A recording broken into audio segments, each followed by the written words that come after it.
Good afternoon, friends, followers, channel members. Happy Thursday, guys. How are you all doing today? We are currently sat at the gate in Malaga, and we're heading down to Lanzarote. So some great new freeware scenery available from flightsim.to came out for Lanzarote a couple of weeks ago. I did see this. I thought, you know what, that'd be great to check it out. I love a Canaries flight. The problem is I never usually have the time to do them. In fact, I don't have the time to do it today, which is why this isn't a real ops, well, no, it'll be flown as a real ops flight, but it's not a real world route. Easyjet do not fly from Malaga to Lanzarote generally, so we'll be using our default call sign, Alpine 34 Alpha Mike, Alpine, because of course we are in Europe and not the UK. Just realised that the overhead banner isn't working. Just let me give that a little kick. 1 second. And then hopefully it should spring to life about nowish. So yeah, there we go. That's all done. So any chance to get down to the Canaries, always good fun. And I don't think we've ever done Lanzarote before on the channel, so now is as good a time as any to have a go at that. So welcome, guys, welcome. Thank you for coming on board. Let's have a quick look, jumping into the chat. Hey, Jordan, Danny, Anna, William, Alphanese, Pilotfisk, hello, good afternoon, guys. Wally, good morning to you. How you doing, mate? Carl, William Blanton's here as well. The legend Dark Fury is here, and Mr. Ryanair himself, no Lex. What are you doing to the channel, mate? Hey, Marcel, good to see you as well. And let me just check out. Dan Collins is here as well, and hey, Arthur, good to see you too. Right. Operational flight plan pinned to the chat as per usual. If you're watching on YouTube, shout out to our Twitch viewers as well. Hey guys, thank you for being over there as well. Good to see you. Operational flight plan, as I said, pinned into the chat. If you want to go check that out now, let's have a quick look and see if we've got any air traffic control. No, we're completely on our own today for the time being. That is, so we'll get on board and we'll start to sort ourselves out. Dark Fury says you should load into a Ryanair 737 as Mr. Ryanair is here. Yeah, don't forget to open your thrust reverser before you touch down as well, Dark, as is the Ryanair way. Is my tablet synced up and working? Yeah, there it is. Good. Yeah, so let's go through the operational flight plan together then quickly as we do this. Do you know what? I could succinctly just make this really easy for you guys. It's a gorgeous day. It's going to be a calm flight. There is no better way to spend a Thursday afternoon because this is going to be pretty straightforward, to be honest. There you go. We've got about 13 tons payload. We've got usual cost index of 4, very light tailwind of 7. 35,000 feet is our planned cruise, 736 miles, the alternate 1.8 tons, where is the alternate? Oh, Tenerife South, of course, that would be the main place, wouldn't it? Quick check at the Mora as we go around. I don't think we've got any terrain to worry about. Oh, we're into Casablanca airspace. Now, for those of you who have been watching the channel for a long time, do you remember the last time we were in Casablanca airspace? How awesome that was. LA Kids 143, good afternoon, sir. How you doing? Dave Hudson's here as well. Good afternoon. Dave, is it... tell me if I'm wrong, Dave. I've always got it in my mind that you're down in Australia, in which case, God knows what time it is there.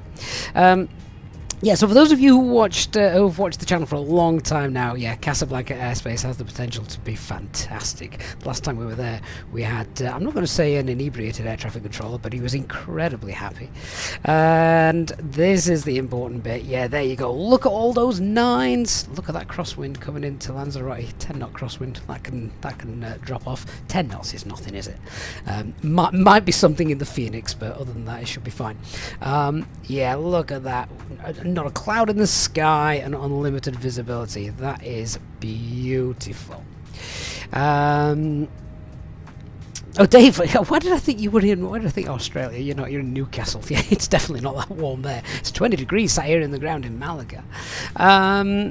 Right, so let's just have a look, see what the forecast is for Lanzarote. What's the date today? It's the 6th, isn't it? So wind 360 at 21 knots. Ooh, it's a bit windy down there. But visibility is fine, a few clouds. What's the forecast then for the next 12, 15 hours or so? Oh, the wind's just scheduled to be strong, but most of it is on the nose. No bad weather's coming in, just a bit breezy. Lanzarote is always windy. I mean, who here in the chat has been on holiday to Lanzarote? It's always windy. I've been. It's great, and that's why you get burnt, because you just don't feel it as much. Just looking there, that slight probability 30 tempo.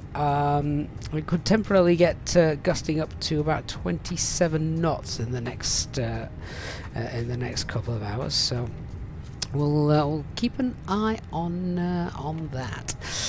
Hey, Carl Denton, benefit of Fenix or fly-by-wire if you're not utilising the failures. Basically, just everything works. So things like your secondary flight plan, all that kind of stuff, it's all there.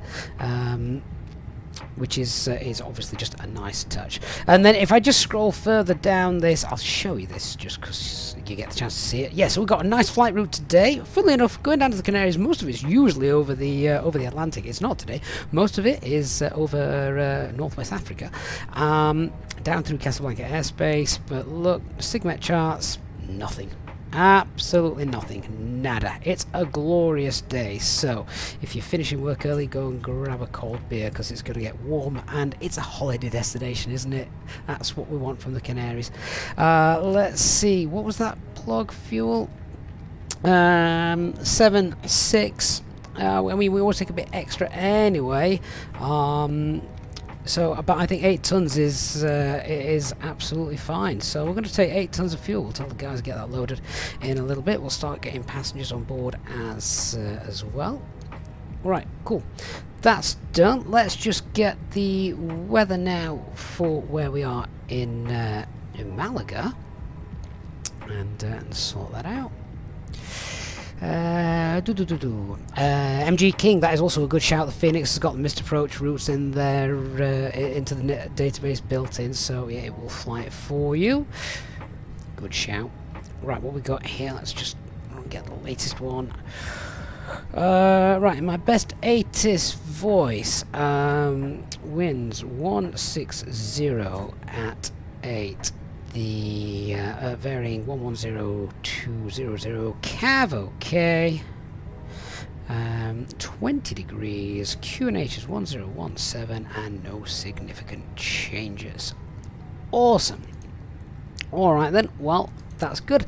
Aircraft in its turnaround state as per usual. How long before we go? Chocks are on, we're at gate 18. And come on, next bit of information. 16 minutes to push. Not sure about that. Right, nav logo lights are on. Acupressure's good. Flaps, spoilers, parking brake, fine. Okay, let's go through the full setup. In fact, we probably want to start getting passengers on board then if they're expecting to push in 15 minutes. We're going to be late. I'm going to get rollocked by ops, I'm sure. Alright, well, cabin crew are already on, so come on, let's get on board. Cabin crew, we're all happy with how things are up here, so now open the doors and start letting our passengers on board. Thank you.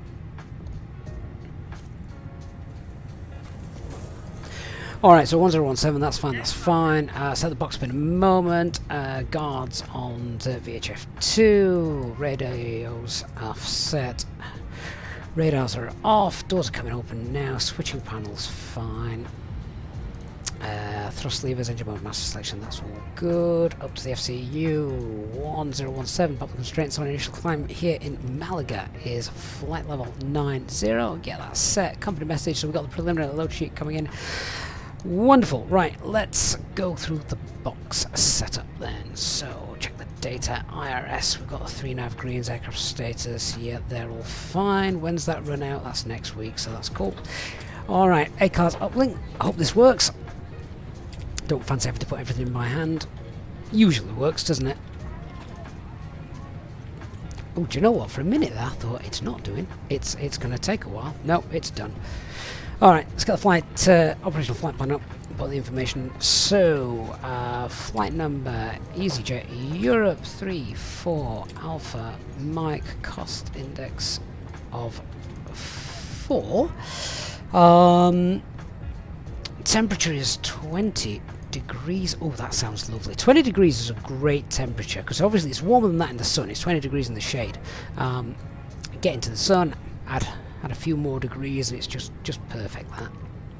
I don't like it roasting hot. Come on, winds. There we go. Iris in it. That's fine. Right, what we're doing, flight level 350, temperature of 57. Wind data uplink's been done. Camden Oatmeal, hey mate. I'll pop a link into the video description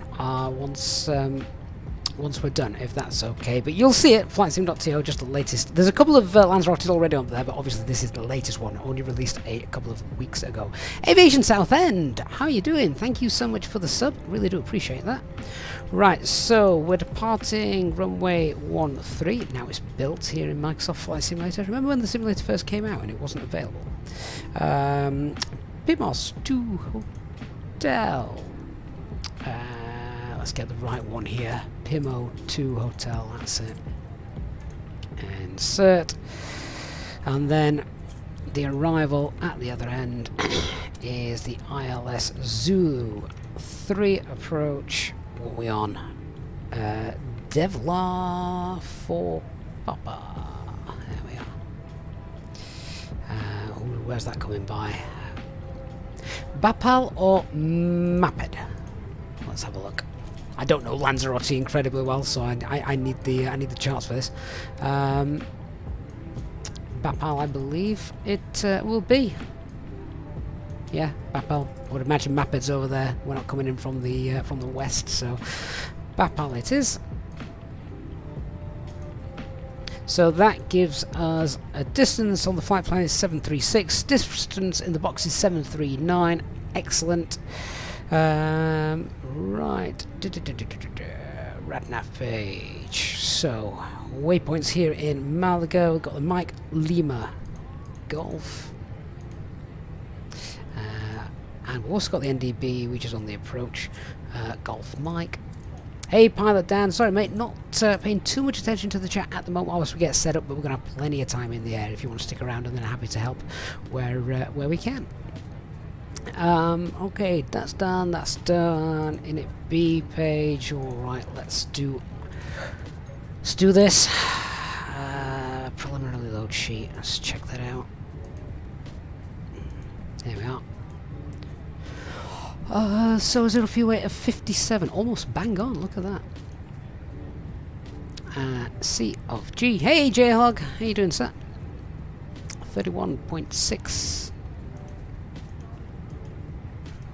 Can't delay today, I'm cooking tea tonight. Fuel for the alternate, oh, what was that?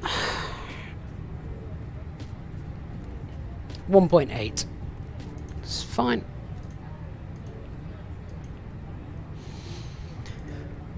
We'll be conservative. We'll allow an extra 100 kilograms for that. Right, fuel planning. We'll just accept that as well.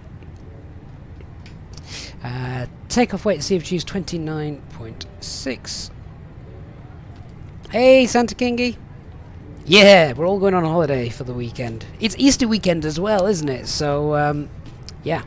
I don't know what my streaming schedule will be like over the Easter weekend. This could be the last one of the weekend. So yeah, enjoy this one, guys. Right, we're taking 8 tons. That says 7.7. Done. That's a takeoff weight of 64.8, which is fine. Max landing weight is 64.5, so we are overweight for landing, although to be fair, if we depart we would burn 300 kilograms by the time we've circled back round to land if something's gone bang on the way out. 64.8, that's fine. Takeoff weight and takeoff CFG. Alright, let's do the performance calculations for our departure. Hey, Lemon Wolf. Good to see you.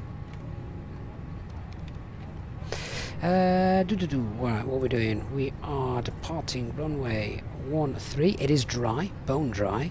Flaps 1. No need to force toga. Don't need anti-ice or packs.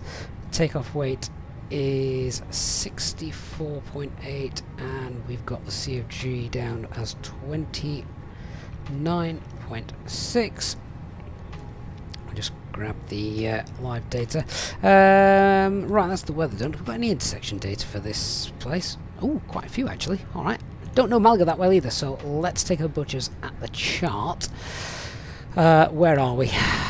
We are stand 18, so yeah, we're just here, so we'll be going down Alpha, Alpha, Alpha. Where's the furthest back we can go? So, full length, don't need full length. Echo 6, sounds good. Where's Echo Mike? So, there's a chance of going on Echo Mike. Where's Echo? Oh no, Echo Mike, that's only 1,000 meters. that is not far enough. Okay, we're going to go Echo 6. That's fine. 2108. Let's check the minimums for that then. See if it matches. 2108. Takeoff.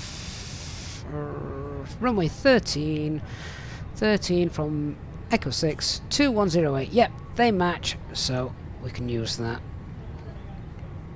Good.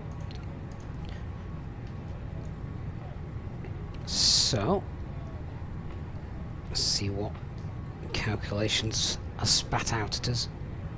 Hey, really terrible gamer. I've got no snacks. I need snacks.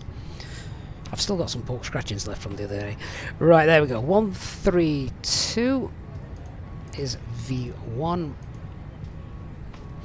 140 is the rest. Transition altitude here, Malaga 6,000 feet. We're doing flaps 1 departure as normal and flexing 62. Fine. Alright, let's check thrust reduction acceleration values. What we got? 1052, 1052, yep, and engine out 1052, and the engine out procedure, yeah, standard, we're flying straight out over the Med, so we're not going to hit anything. Engine out procedure is standard, 1600 feet, left turn to Zilvi, however you want to pronounce that, and then we'll enter the hold. Okay, good, performance page is done. Let's do our secondary flight plan page then. So we'll copy the active, create the engine out SID, so that's basically just straight out on the runway track to about 15 miles out, so we'll pop that there. Lima Echo Mike Golf runway 13, that's where we're departing. The runway track is 132, and we'll pop that 15 miles out, store that. Back to the secondary flight plan, put that waypoint in, and then what we're doing, we're making a left turn to Zilvi. Don't know where that is, so I'll have to get the chart up and work out where that is in a minute. Enter the hold at Zilvi. This is only if we've lost an engine, of course. Athos Hero, thank you for following. The inbound course is 282.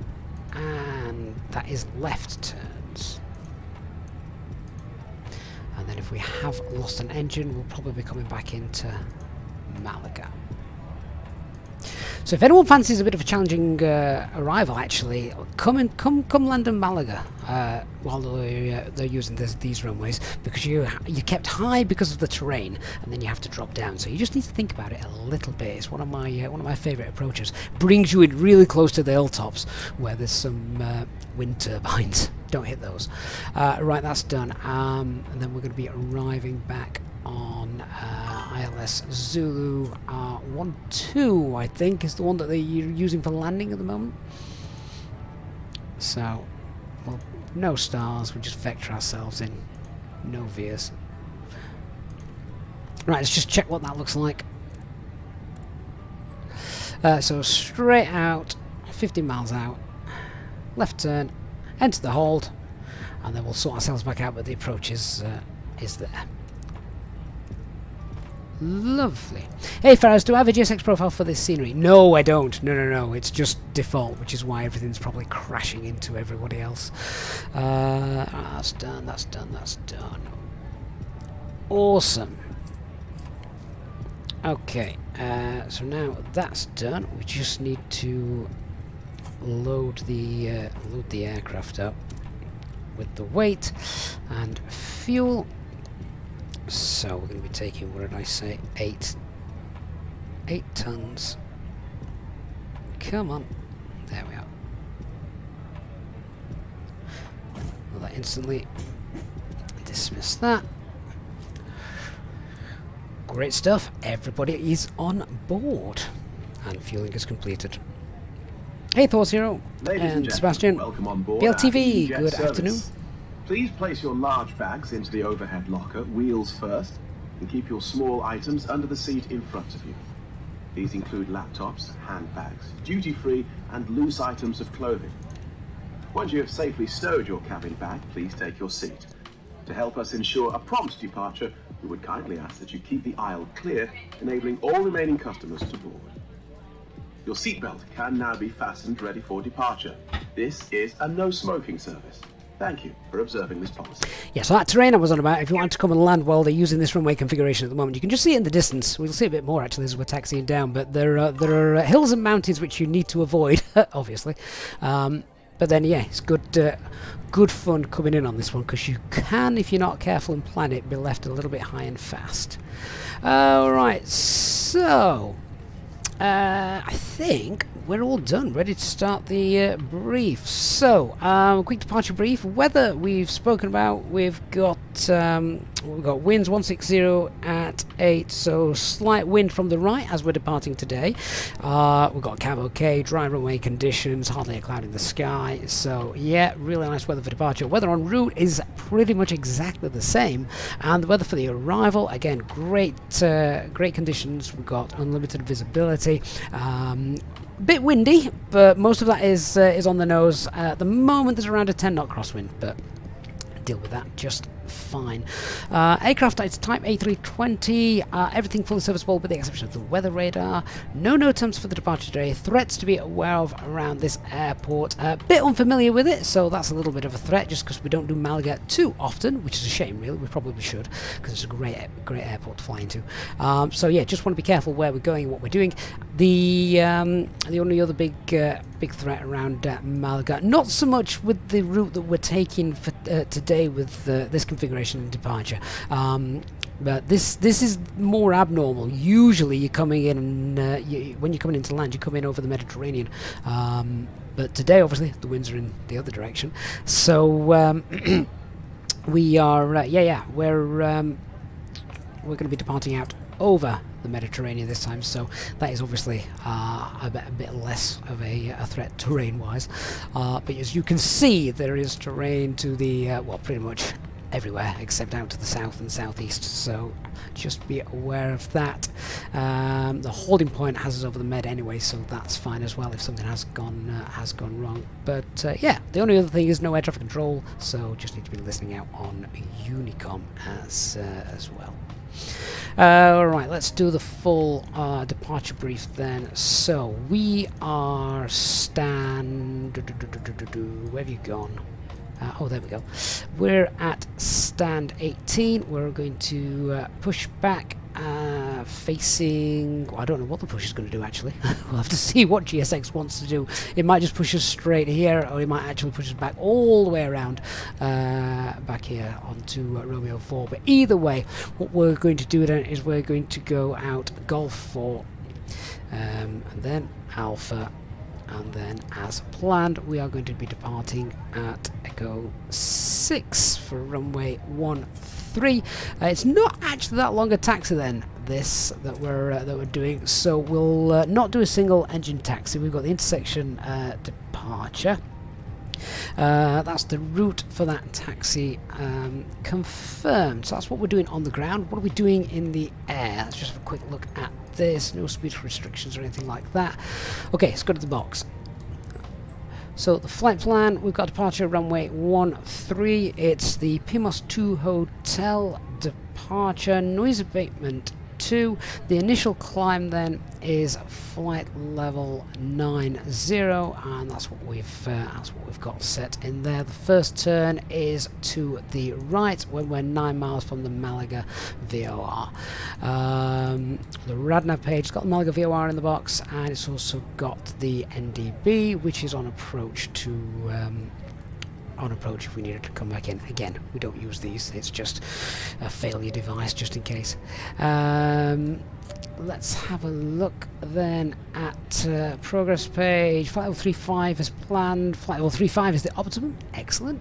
Performance page, let's confirm the speed. So 132 is V1, VR 140, V2 140, cleans 215. Thrust reduction acceleration is 1,000 feet above ground level. Engine out acceleration the same. We're flexing 62 today. Flaps 1 for departure. We're predicted to land with 3.4 tons of fuel. We are going to be departing with a weight of 64.8 tons, which is about 300 kilograms above max landing weight, so not really a cause for concern. And the secondary flight plan has the engine out procedure in. Let's have a quick look at that again just to remind ourselves. So that's the standard brief done. The emergency brief, standard Airbus emergency brief, and the engine out procedure is a standard here. So I will pull heading as we get out. If we've lost an engine after V1, we need to continue. We'll pull heading, we'll climb out, and then once we've secured the lost engine, or at least above 1,600 feet, we'll then make the left turn to Zilvi, get into the hold, and then we'll sort out what's going on. Right, that's done. Refueling's completed. Final few checks. Let's get that APU started, then we'll go. Ladies and gentlemen, from the flight deck this morning, let me welcome you on board this Easyjet aircraft as you settle in for what we hope is going to be a most enjoyable flight. The weather today doesn't look to be posing much of a problem, so we should have a nice smooth ride for you throughout the duration of the flight. And as the cabin crew continue making their last preparations, if you could please assist them by getting yourselves sat down, your seatbelts fastened, and make yourselves nice and comfortable. The ground crew have now finished loading the aircraft, and we're just about finished with all our pre-flight checks, so it won't be long until we are pushing back. If you could please give the cabin crew your full attention as they go through the safety briefing, we'd very much appreciate it. So on behalf of myself and the First Officer, we'd like to say thank you for choosing Easyjet today, and we look forward to giving you a safe flight. Oh, well, late.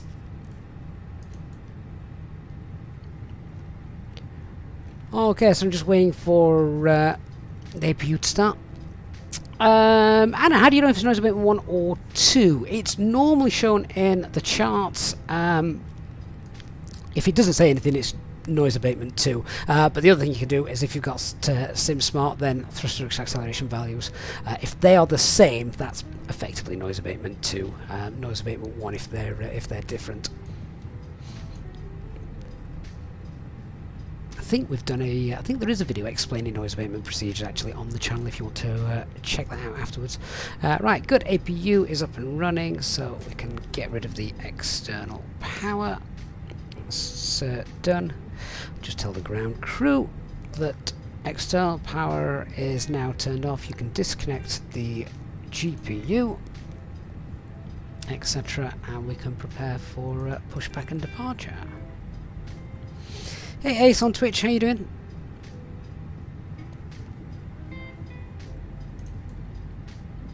Just Willie. Just Willie! Where's the rest of you? Hey Willie, how you doing, mate? If you've enjoyed the setup so far, guys, then please do me a huge favour, just hit that like button before we get going.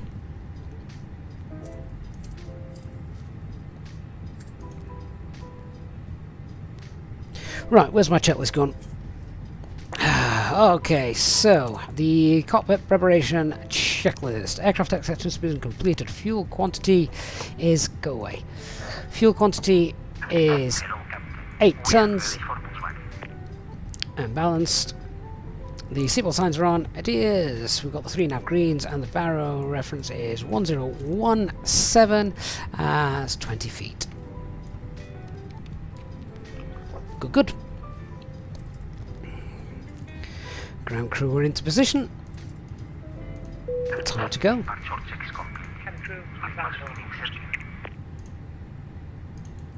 Right, are we on Unicom? 122.8. Let's just have a quick look behind us, make sure we're not going to reverse into anybody.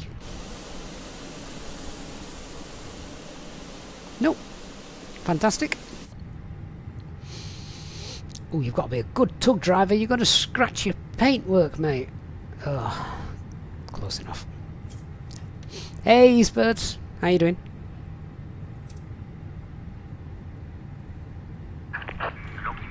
Malaga traffic, Shanix 19 Tango, stand 25. We're going to push back and start facing south. I bet that's a 737. Blooming Boeings. Where's he? Stand 25. Is he going to get in my way? Don't think so. Oh no, he's opposite us.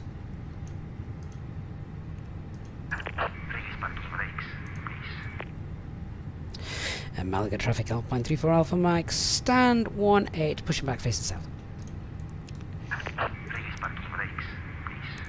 So beacon lights on. Let's get the transponder on. Acupressure's in the green. Okay, before start checklist. All right, ground crew, give me a minute. Before start checklist, parking brake is on. Takeoff data is confirmed. Windows are closed. EFP and phones are on flight mode. Doors are closed and armed. Beacon light is on. Wow, these guys are impatient. Okay, parking brakes released.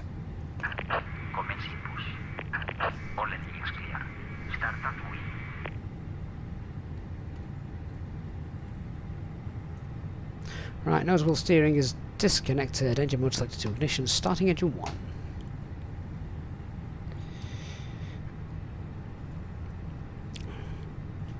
I think that final load sheet's come through as well, so let's just cross-reference that. Takeoff rate 64.7, that's less, so that's fine, and CFG is 30.5, that's within 2%, so no LMCs to affect us.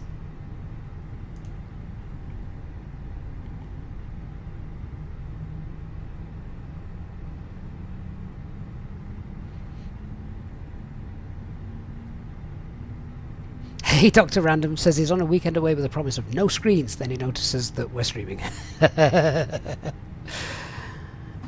Oh, it's school holidays for us at the moment, trying to keep the kids off screens. Take you through the safety procedures on this aircraft. So A tough. safety card is in your seat pocket, showing the exit routes, oxygen masks, life jackets, and brace position that you must adopt if you hear brace, brace.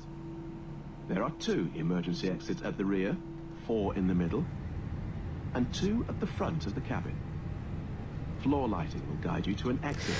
Please be Engine aware that 1 your stable, nearest starting exit engine may 2. be behind.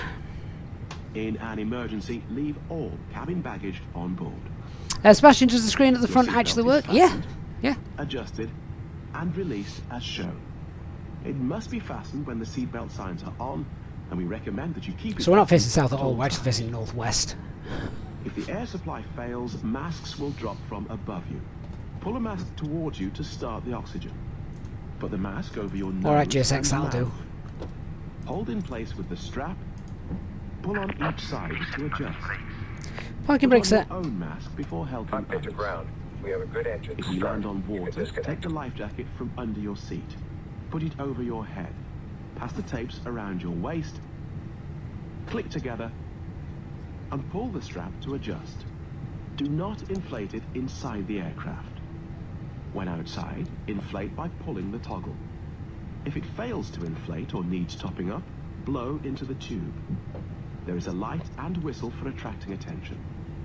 We also carry flotation aids for children. Engine 2 stable. Your tray table must now be stowed, armrest down, Engine 1 selector window blinds 2 open, normal. and seatbelt fastened. We wish APU you a pleasant bleed flight can with come Easyjet. off. APU off, anti-ice not required, and spoilers, rudder, flaps, trim.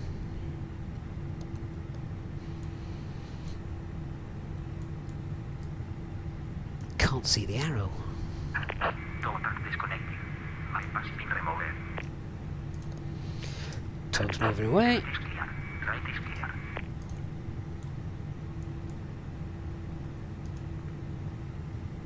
Pack 2's turned off, that's fine. Alright, the after start checklist anti-ice is off, ecam status is checked, pitch trim's 30.6, rudder is neutral. Where the hell are you going?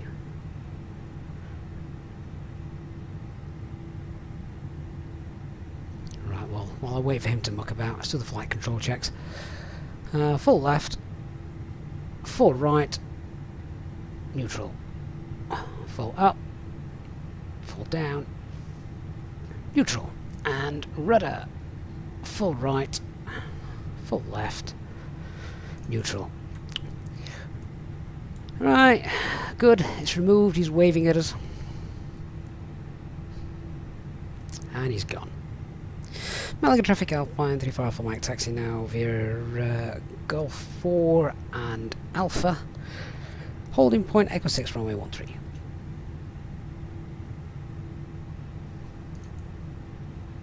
So, left here.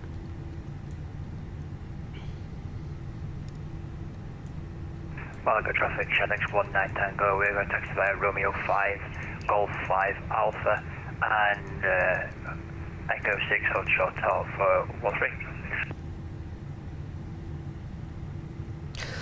Ooh, look at all that hard stuff we don't want to hit.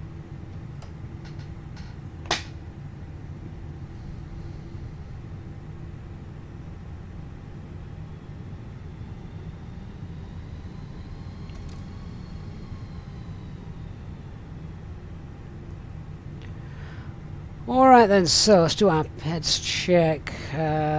Performance, there's been no change, no LMCs to effectors. We've got dry takeoff figures departing from Echo 6 for runway 13.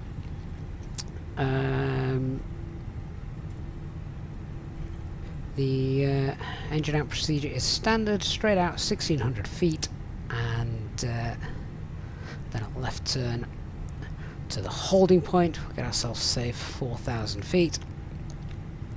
In fact, we'll go 4,000. In fact, we'll go 5,000 feet, and that just keeps us above MSA. Should have said actually on departure MSA is 4,200, and then as we head south. Holding for the Easyjet A320. I should think so. As we as we then make that first right turn, MSA actually increases to flight level 85. So yeah, engine out procedure is pretty straightforward.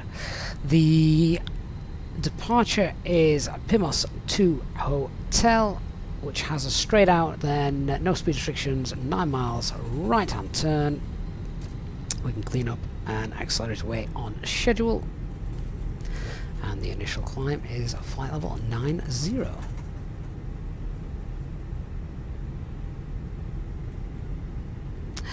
Oh wow, hey 737 lover. You, I admire you coming into this chat with that name, my friend. Is the Fenix better than the fly-by-wire? The fly-by-wire has a better price. To be fair, the Fenix is not expensive, really, is it?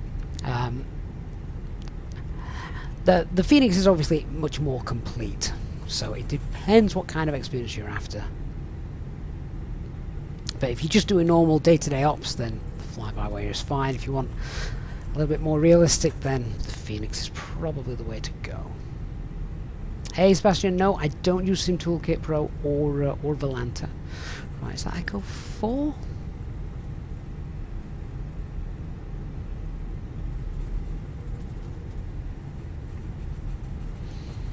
I don't want to miss Echo 6, you see.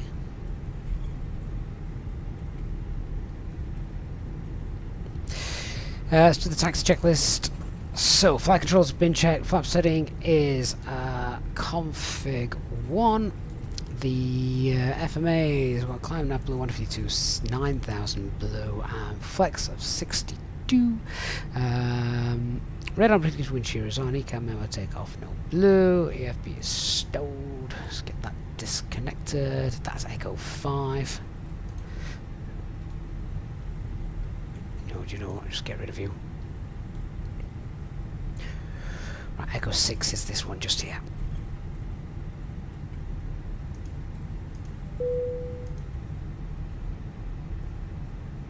Cabin crew seat for takeoff, please.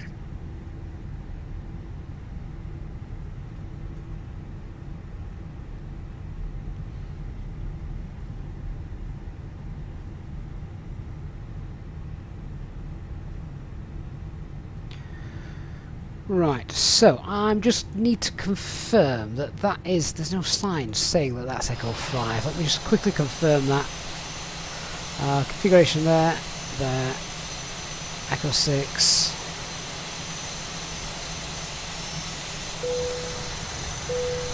Yeah, that's fine. Okay, good, we know where we're going. I'm just annoying the Ryanair pilot behind me.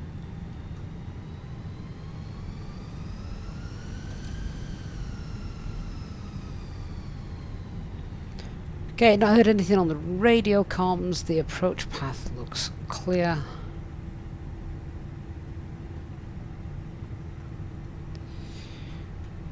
Malaga traffic Alpine 340 Alpha Mike, landing up runway 13 via Echo 6.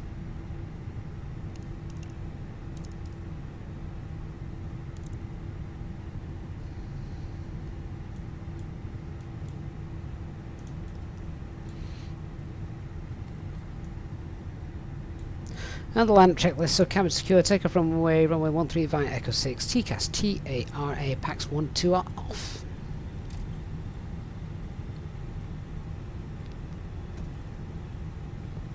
Dave 1TOK, hi mate. If you check out the channel, do a search for Easyjet Sim Pilot graphic settings. I used to have a 1660 and I did graphic settings and it worked very, very well. So if you want to emulate those, then check out that video and it should hopefully help you out.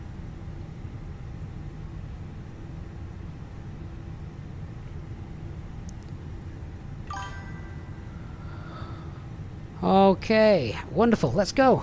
So, takeoff, engine 2, critical.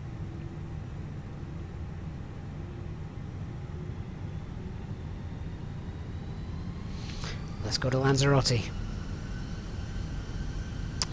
And engines are stable, set takeoff thrust. Man flex SRS runway.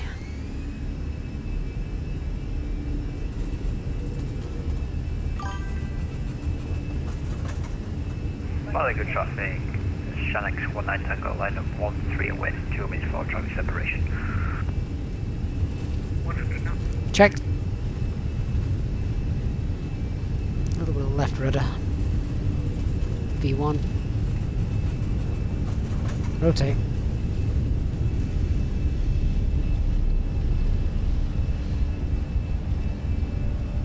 Positive right, gear up.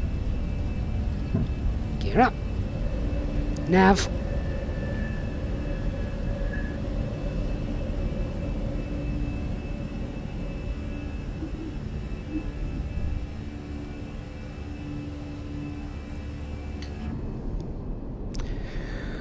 That's it.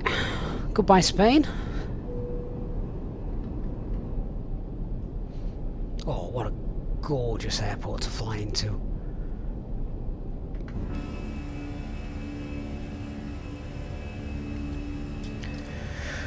First climb.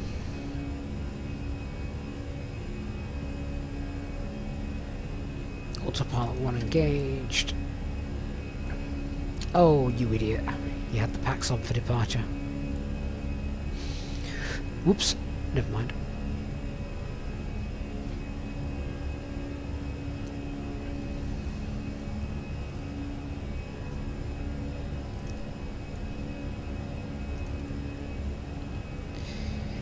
Okay, set standard pressure 90 blue.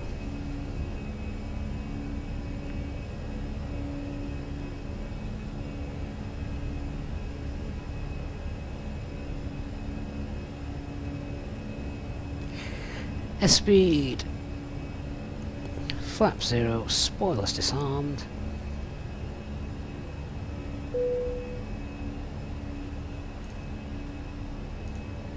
Malaga traffic, Shanix 19 Tango, departing 13 by the Takeoff to hotel departure.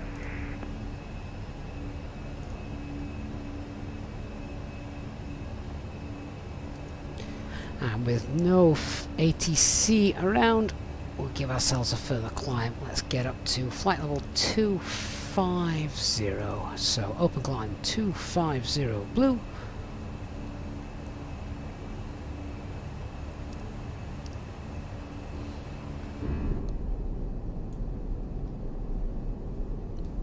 What a gorgeous flight this is going to be. No weather to ruin the views. So that's it, guys. It's just you, me, and the A320 until we get to Lanzarote. Hope you enjoyed the departure. If you did, then please do hit that like button. It does make a big difference to the channel, so thank you to everyone who's done that. Tik27, hi mate, on Twitch. How long's the flight? You should have an ETA right at the top of the screen, but it's around 2 hours. It's a little bit less than 2 hours. Hey, Official Monkey, thank you for the follow.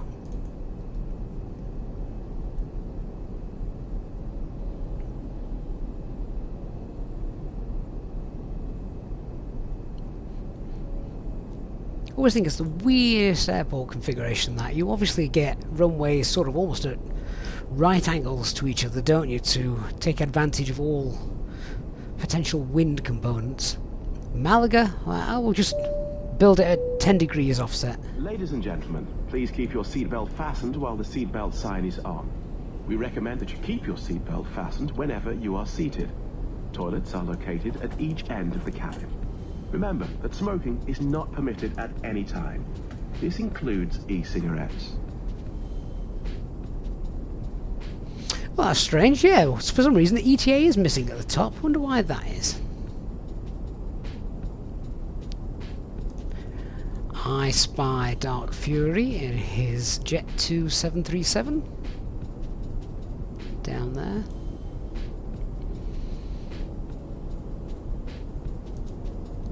David English, good afternoon, Squire. How you doing, mate? Welcome on board.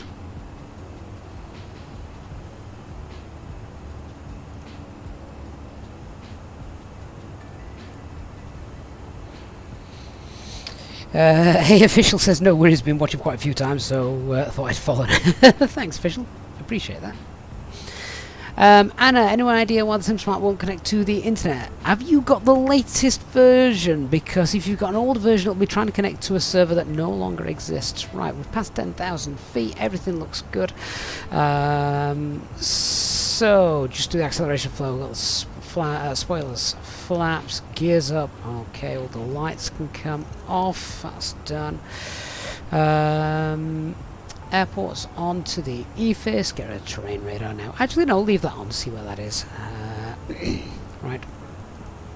So, progress page 35, that's fine. Let's continue that climb then.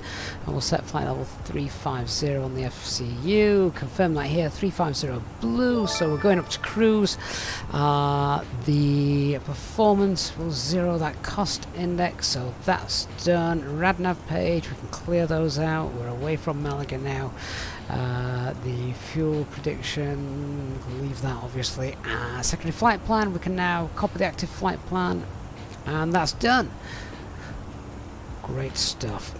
Mark, mate, thank you so much. Mark has gifted 1 Easyjet Sim Pilot channel memberships, so welcome to Mo. Mark, that is awesome. Thank you for your support of the channel, really do appreciate that.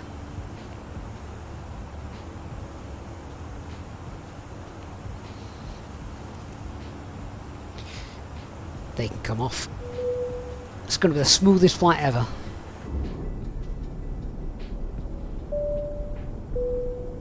Ladies and gentlemen, the seatbelt sign has now been turned off. You are now free to move around the cabin and the toilets are now available. However, when in your seat, we recommend that you keep your seatbelt fastened at all times in case of unexpected turbulence. Please contact a member of the cabin crew if you require assistance. Thank you. Tony over on YouTube, too many buttons and dials on the 737. This is much better. Tony, I wholeheartedly agree with you. Airbus logic is work smarter, not harder. 737 lover, even admitting, yeah, the 737's got many buttons. The problem is all those buttons are about 40 years old. But they won't redesign the 737 because it means then the airlines would have to train their pilots, and to do that costs money. So, and then no one would buy the new aircraft. Alfie says it should be a smooth flight unless we have a failure. Let's not. Tiki, having issues with your throttle, so you say you're going to be sending it back. That's a shame. Ooh, loving the wake down there. The Legend Dark Fury says, right, I'm finding another streamer to follow, dissing the 737. You can't argue with logic, Dark. 737 is just old, dated. Now the Dreamliner, of course, much, much more modern.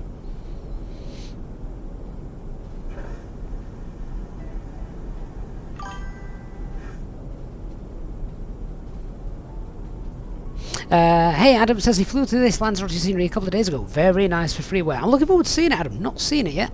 So the first time I see it, I've not even been to check it out since I installed it. So hopefully the installation's gone okay. But we'll all see it together for the first time in a couple of hours or so. Dan86, the clouds are superb in Sim Update 12. Do you think they've changed? What do you think? Let's do a quick one of our unscientific polls. Just type in yes or no. Do you think the clouds look any different and have changed and improved since Sim Update 12? Yes or no? I think it's difficult to tell.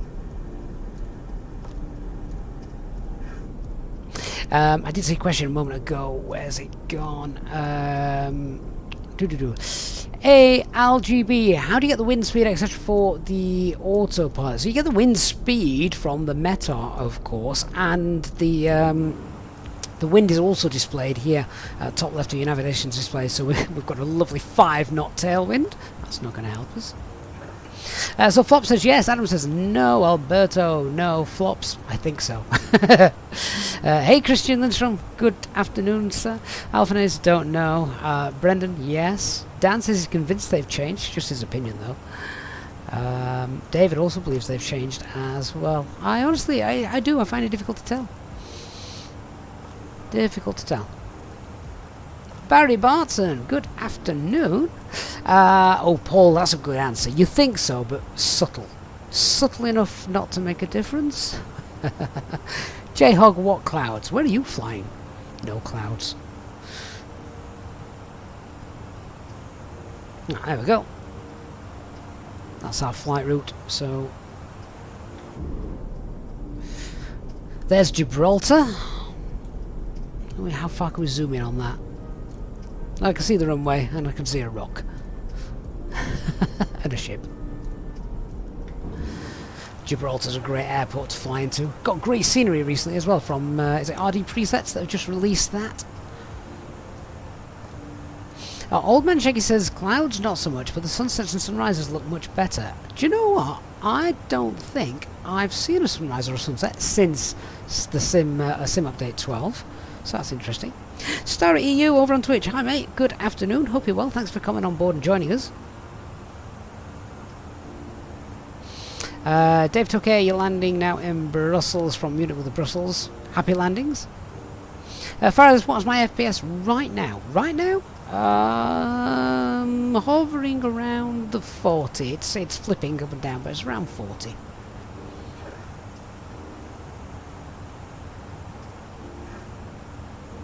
Hey Nixon, so before landing, the speed brakes are armed, and I understand that the A320 speed brakes are automatic, but when you landed yesterday you checked speed brakes were deployed.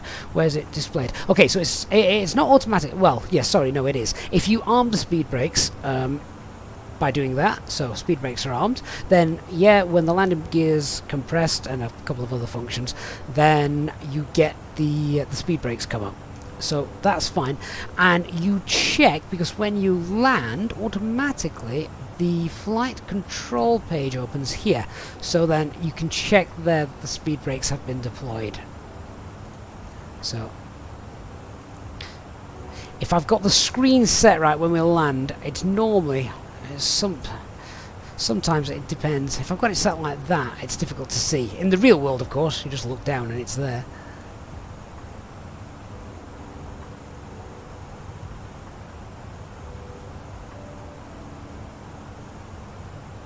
Ace Airstream says RD will now need to update the Gibraltar scenery now that the tunnel is open. No more traffic cross the runway. Just pedestrians and bikes and escorters can cross the runway now. I didn't know that. I didn't know they were doing that. Sorry, you need to learn to fly the A320 and the 737. I'll be honest, I would learn the 737 first. Learn to fly the 737 first, then you'll come to Airbus and think, God, this is easy. Going the other way, I think, is perhaps the more difficult way.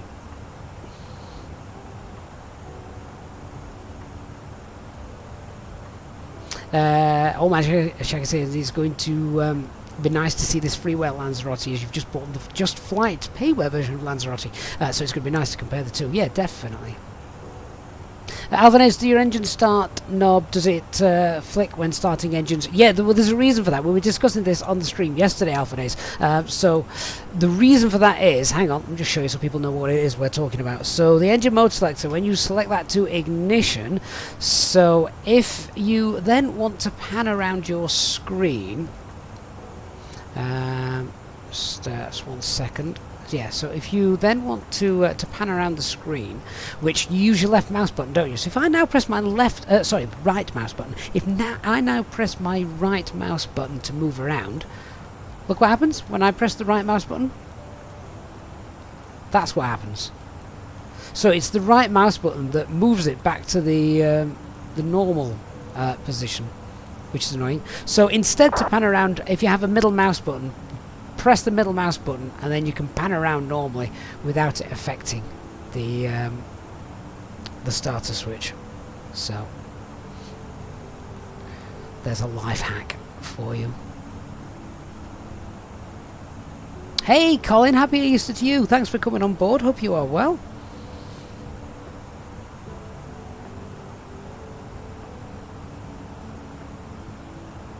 Hey Danny, so Danny says loves to fly the Airbus but been absolutely enjoying the PMDG series the last couple of months. It's so rewarding. It's rewarding because you actually have to work, I guess.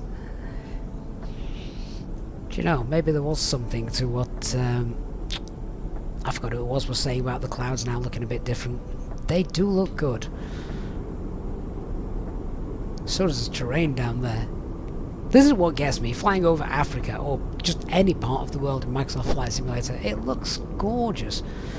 You used to fly over Africa in FSX and FlightSim 2004 and it was just a barren, abandoned landscape.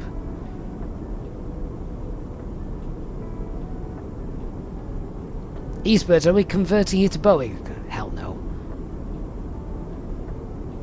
737 lover. By the way, he does use the Thrustmaster Airbus setup for the Boeing plane. Hey David Armitage, hope you're well.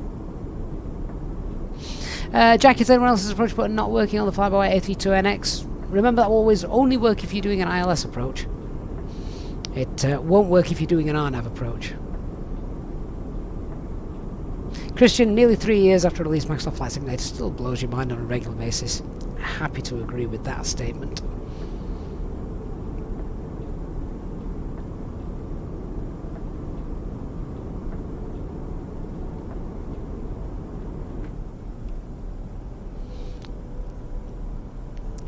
Look at the layers of sort of fog just overhanging that. I don't know if it's fog or just some misty cloud or whatever. I think one thing Azobo really needs to sort is, can you see the squares popping in?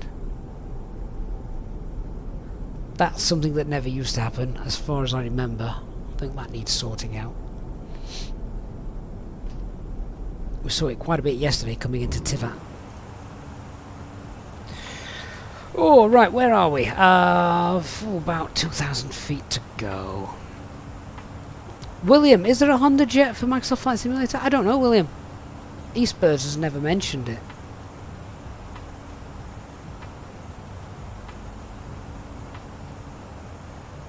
Uh, 737 Lovo asks what flight plan I use. So I use SimBrief because it just all sinks in nicely.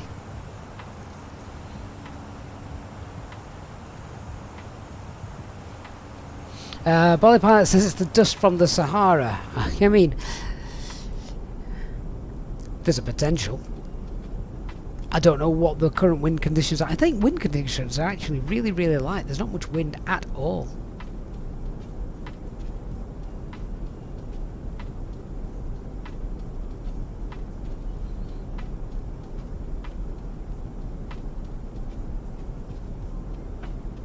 Hey Hugh, how do you activate the VNAV descent on the Airbus? It's not VNAV. VNAV is Boeing. Hugh, how do you activate the managed descent mode in the Airbus? You literally select the new altitude that you want to go down to and push. You push control to the aircraft and it'll do it for you. Faraz, yeah, we are on VATSIM, I think. Yeah, we're on VATSIM. Dark Fury, yours isn't popping in like that with the scenery. That is strange. Starry, can't wait. Starry on Twitch says, can't wait for the flyby A380. Yeah, and Synaptic Simulations A22X or A220 as well. Yeah, I'm in two minds about the A220. Whether to try and attempt to learn that one, I'll definitely be learning the A380. My wife's going to hate me when that thing comes out. Right, Mac Alt Star, we're coming up flight level 35.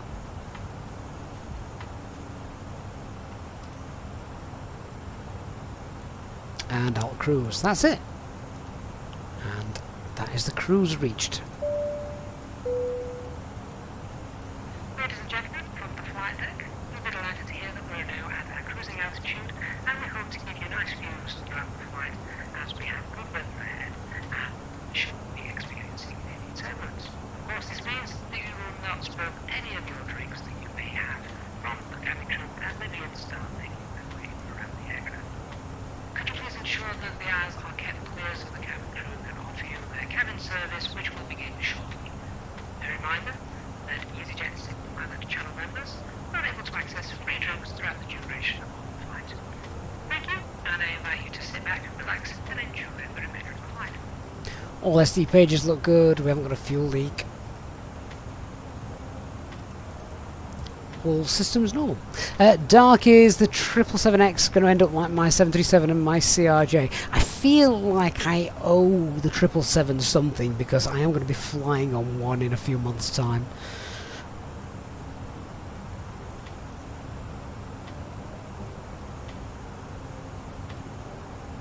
So now we're just skirting down the coast of Morocco for the next hour or so, which is quite neat because actually that is an awesome view, don't you think?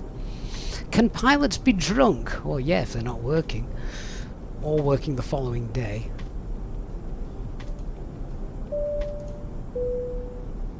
In just a few moments, we'll commence our in-flight service, offering you the chance to purchase a selection of hot beverages, together with drinks and snacks from the bar. We accept payment in pounds, euros, most major currencies, and debit or credit cards. The correct change would be greatly appreciated, and if we can be of any further assistance, then just ask us as we join you in the cabin shortly.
Right guys, let's do a fuel check. So we are what, 49 miles away from the RBT, whatever that is. We'll get that up in a moment. Hey Dennis says, is there a way to utilize shared cockpit? Not in the Fenix. I think there is in PMDG and certainly the fly-by-wire A320, but Fenix I don't think likes it. Right, so check out the video description. I've just popped a link into the Lanzarote scenery that we're using, so you can go and check that out for yourselves if you wish. Hey Leo25, hope you're well.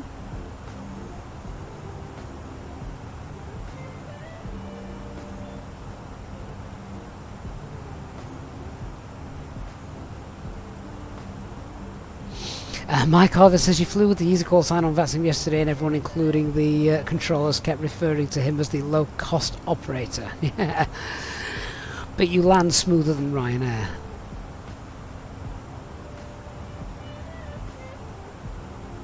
Hey Stig, happy Easter. Good to see you on board.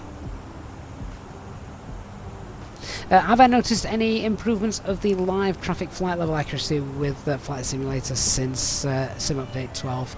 I don't often have it in, to be honest, because I'm always on VATSIM, and obviously you don't want live traffic and VATSIM both at the same time, do you?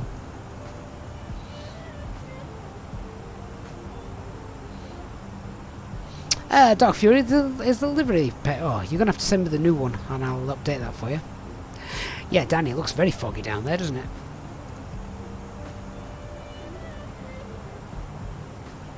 Is that a Sahara dust cloud as well? Old man, do I have issues with the air traffic control tuning back? Yeah, you need to make sure all assistance is turned off, because that is quite annoying when that happens. When you're trying to fly on VATSIM and the pesky invisible assistance next to you is changing the frequency. That's no fun.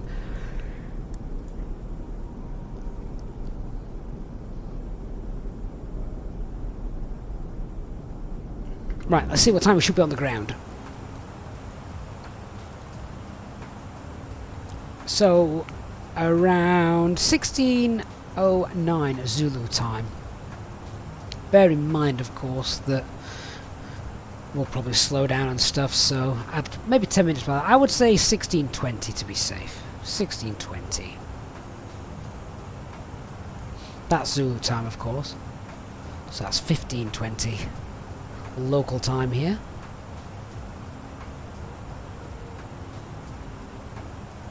Alright, let's check out some en route weathers then. So,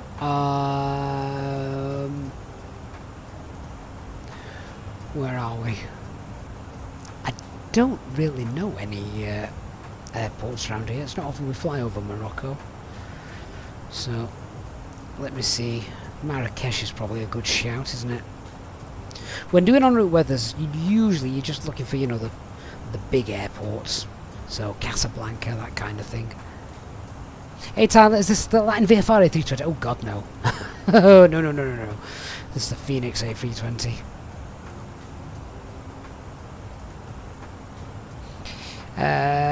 So, let's do a weather request then for Casablanca, which is Golf Mike November. We might see in the Meteor that there's a sandstorm or something like that.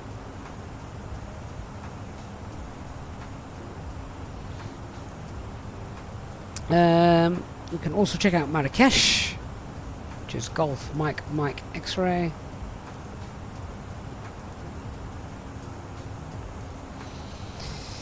Agadir as well, Golf Mike Alpha Delta.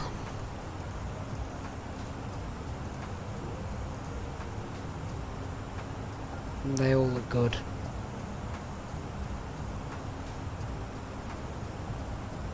I am looking forward to seeing the sand dunes a little bit later on. Should we also have a look at Lanzarote? See what's happening there. Send that off.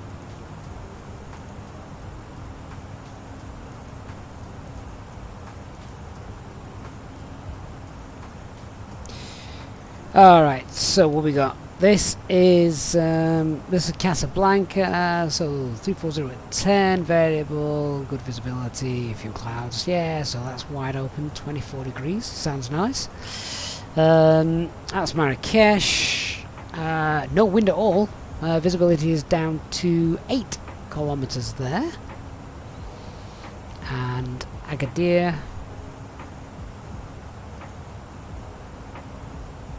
27014, no clouds, and visibility again 8 kilometers, that's still wide open. And Lanzarote winds 350 at 15.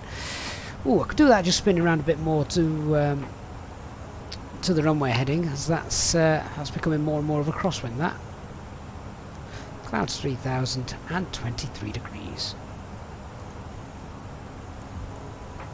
Fine, right, now let's do the fuel check.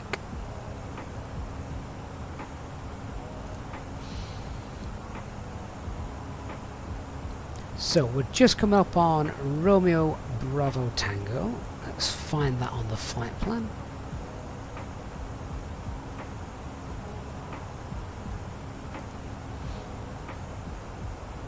Danny says you never really see things get gnarly here in terms of weather, do we? Bit of wind's probably, yeah, sandstorms probably around these parts of the world, Danny. So it's not something you want to be flying through. My parents went to Malaga once, and there was a massive sandstorm and Sahara dust that came up. Obviously from the Sahara. She sent me back the photos, and oh my word, everything was yellow. The sky was yellow. It was they were incredible pictures. I've never seen anything like it. Right, how long have we been flying for? 31 minutes. Let's find that waypoint. There we go. The Rabat VOR. So we took 8 tons of fuel. Let's just do some maths. So what did we go with? So we took 8 tons of fuel, which is about 400 kilograms extra, plus 200 for contingency. That's 0.6 kilograms, 0.6 tons extra. So at Rabat, there at the top, just there, that's around 5.3. Add 0.6, that's 5.9, so we should have about 5.9 tons of fuel on board, and we've got 5960. Perfect. Hey Mike, good afternoon to you, hope you are well.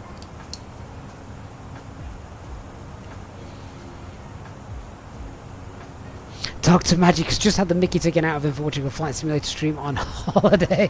I'm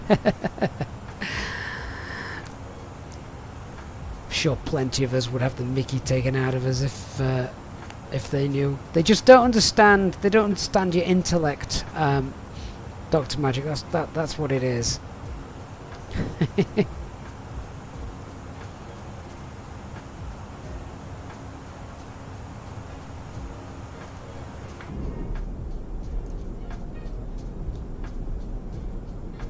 Imagine if they actually did simulate sandstorms. How awesome would that be?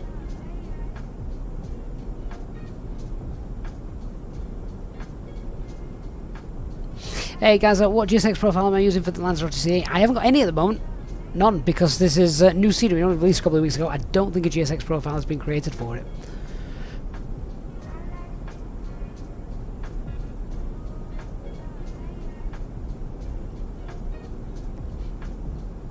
Yeah, so if Microsoft Flight Simulator can bring in sandstorms and dust storms, that kind of things, and just tinge everything yellow, just be like an NVIDIA shader filter thing, wouldn't it? Everything just looks a little with a yellow. Everything's got a yellow tint to it.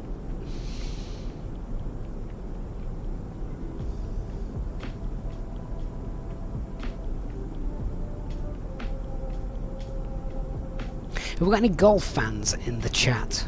I Hasn't the is it the US Open that's just started? Was that today? I'm not a golf lover, but I heard it on the radio. And there was a great they were having a great discussion. Was it the Masters? Born Sleepy, thank you. The Masters. You can tell I don't follow golf. But they're having a good discussion about the annoying sports calls that you get at golf. And they played a few of them, and apologies to any Americans watching the stream, but all of the annoying ones were American. The familiar "get in the hole," and there was another one as well which I'd never heard before, and I'm like, what does that even mean? So it just got me thinking, what are some really annoying sports calls in golf that you hear? I can't stand watching golf because it's just like watching, particularly on television, it's like watching televised pictures of the sky. But you can hear the crowd shouting in the background. Years ago when I was a kid, do you remember when the Nintendo Wii came out? Upon slipping mashed potato, that was it! Mashed potato!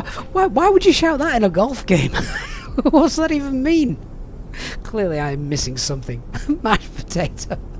If you're playing word association, how do you get from golf, striking the ball off the tee, to mashed potato? That is crazy.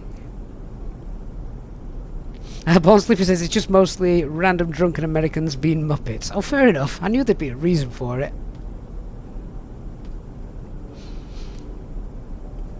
Dr. Magic says golf spoils a good walk. Yeah, so's my dog.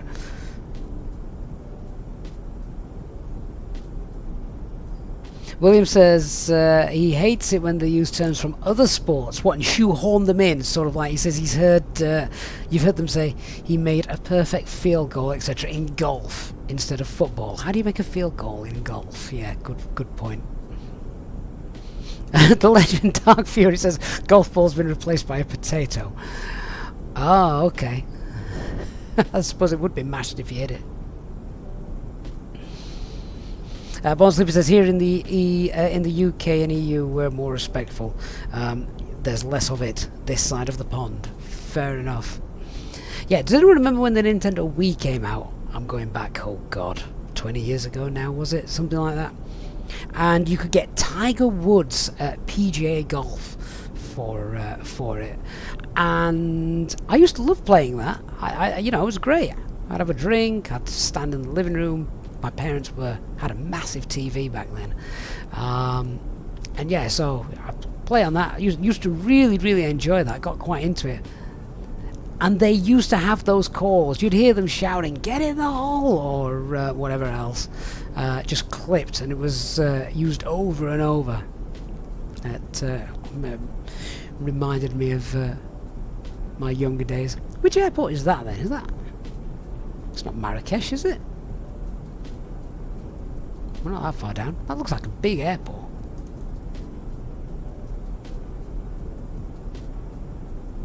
I don't know where that is. Right, Eastbirds, enjoy Japan, my friend. I know you're still there. Thanks for stopping on by. AJ says, yeah, all those flat screen TV deaths due to not having the tether on the Wii. I always had the tether on the Wii. But yeah, can you imagine? Is that one Casablanca 004 says on Twitch? Say I don't fly over this part of the world often enough to recognise it. Looks good though, doesn't it? Looks very good. Again, just showing how good default Microsoft Flight Simulator scenery is down there.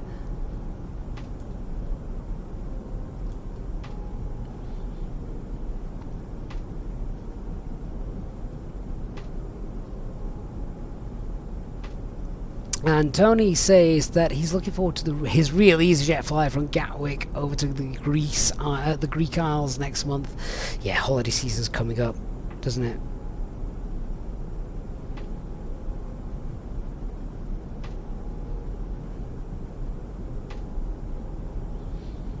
Be interesting to see when we get a sort of a world update for Microsoft Flight Simulator.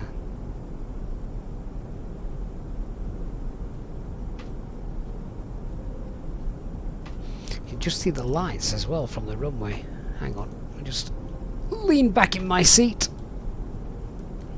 Now, just see them there. Don't know if there's anyone on VATSIM down at Casablanca at the moment. Fraser 1850, good afternoon, sir. How you doing? Good to see you on board this afternoon. Best get in the flight deck, make sure there's no alarms going off. Nope. All is fine and dandy. Hey, Crisis, thank you for the follow on Twitch. Hope you are well. Anna says, going on holiday from Belfast over to Newcastle in England. Not sure what's better. Arrow 2222, thank you for the follow. Belfast to Newcastle, are you flying? That's an Easyjet route, Belfast to Newcastle. Don't know if we've ever done that on stream.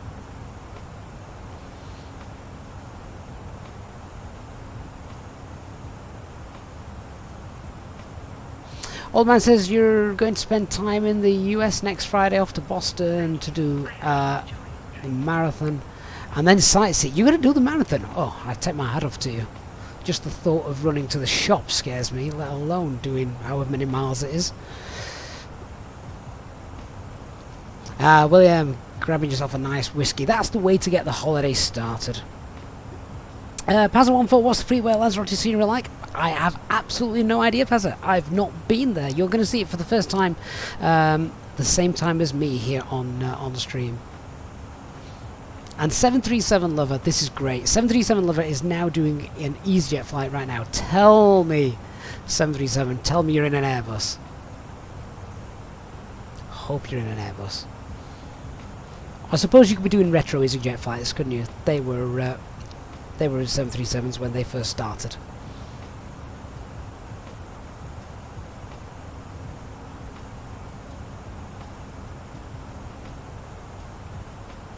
Danny says if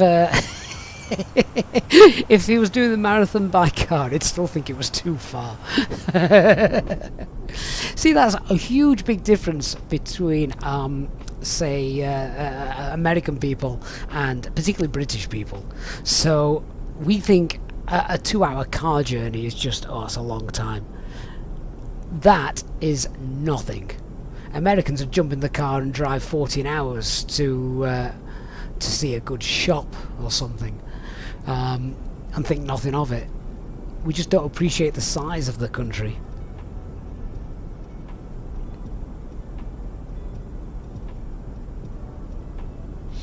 Matale says he's in the A340 and X-Plane 12 and it looks better than Microsoft Flight Simulator. Don't think you'll find many people agreeing with you on that.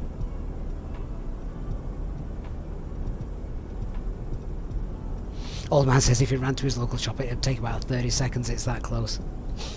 Yeah, fair point.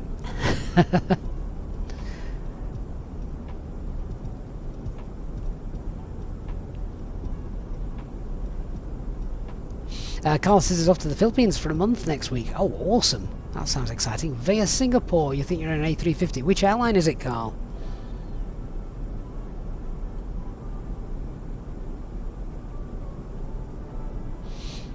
An old man says he's going to miss his flight simulator for a week. It'll feel like an eternity. I know the feeling. And then it's when you get back in, you think, right, what do I do next? That's pretty much how real world pilots felt after COVID. Get in, looked around at all these buttons and thought, oh heck, what do I do? Hey Mark, good afternoon.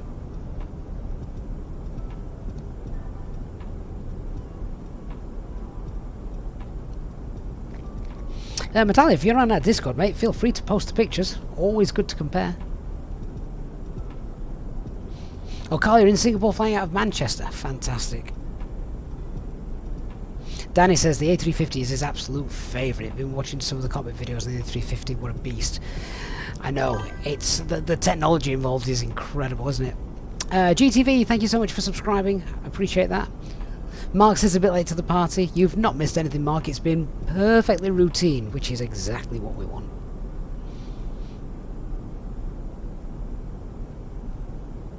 I do find the colours of Microsoft Flight Simulator might be a little bit too vivid, saturated. I'm not a filmographer or anything, but do see some pictures that have been, you know, photoshopped a bit of reshade, toned down in places, and I think that just looks a lot better.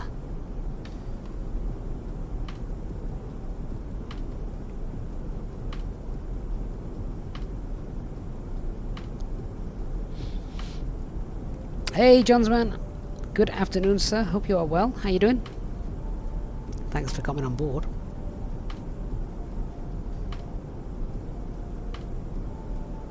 Tony says the Google Maps mod is quite good. I've not really got a problem with the default maps. I think default Bing Maps is absolutely fine.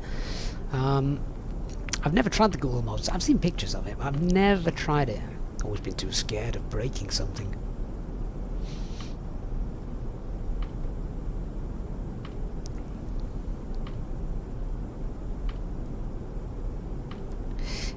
Old man says we were over in Australia back in February and now going to the USA you feel like you're in the sim world and globe trotting.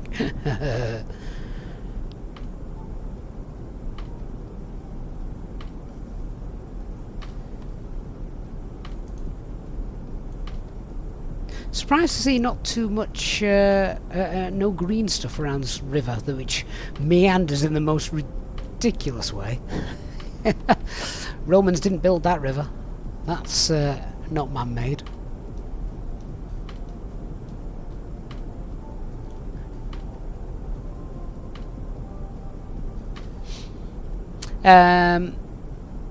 Danny says, one of the things about Microsoft Flight Simulator is everything always looks perfect. 10 out of 10. Sort of like, it sounds a bit weird, but lots of sunsets, they always look the most beautiful you've ever seen. Yeah, I know what you mean. Not every sunset looks perfect, does it? Does in Microsoft Flight Simulator. So obviously this continent of Africa, it's huge. A lot of it is barren. Can't we just lace it all with solar panels and power the world? Is that not an idea? Richard Branson could invest, couldn't he? Oh no, he couldn't. His latest project's just gone bust again.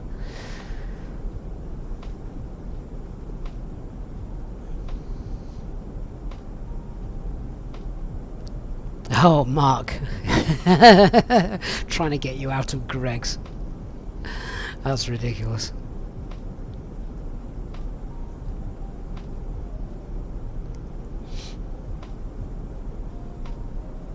Old man says lockdown ruined our normal holiday over to Lanzarote twice in a year, so we're enjoying the freedom again now. Yeah, lockdown ruined lots of things, didn't it? I suppose not lockdown, but COVID. As was. Doesn't exist anymore now, does it? COVID. So to speak. Aviator asks, why so many people watching? Because it beats working.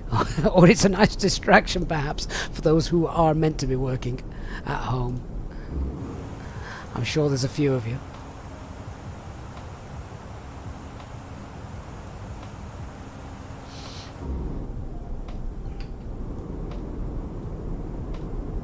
Oh, what's that? Well, there's an airport there. I don't know what airport that is. Oh, J-Hog, has she got COVID? Oh, hope she's okay. I'll have to send her a message after this. I didn't give it her. I've not seen her since the wedding.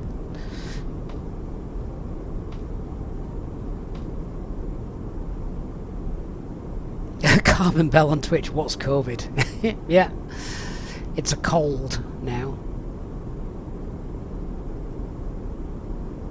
Aviator Foss says Lanzarote was the first airport he ever went to. That is a great question. Let's open that up to the chat. So thinking back to when you were young, if you're not young still, where was the first place you ever flew from to? And can you remember it? So my first one, I was 4 years old, 4 or 5, and obviously I don't remember too much about it. We flew from East Midlands to Palma, Mallorca. And I do remember landing in Palma. I still got a vivid memory of that. Simon says it's working, unfortunately. 737, you're 12, so you're definitely not working. School holidays for you. Joseph Eck, busted. Danny Antalya was his first one. Anna says, just about to start a flight. What's the noise abatement 1 thrust acceleration values? It is 1,000 feet AGL, although that is going to be reduced to 800 feet, I think, in over the next few months.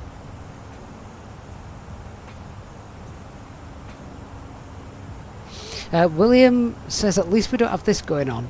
In the news this morning, a South African pilot found a cobra under his seat. Ah! Oh no! Ooh.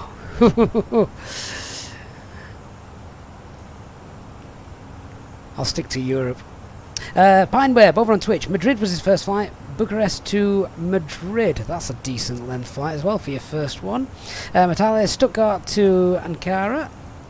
And Pineweb, you also flew EasyJet. Excellent. Good choice of airline.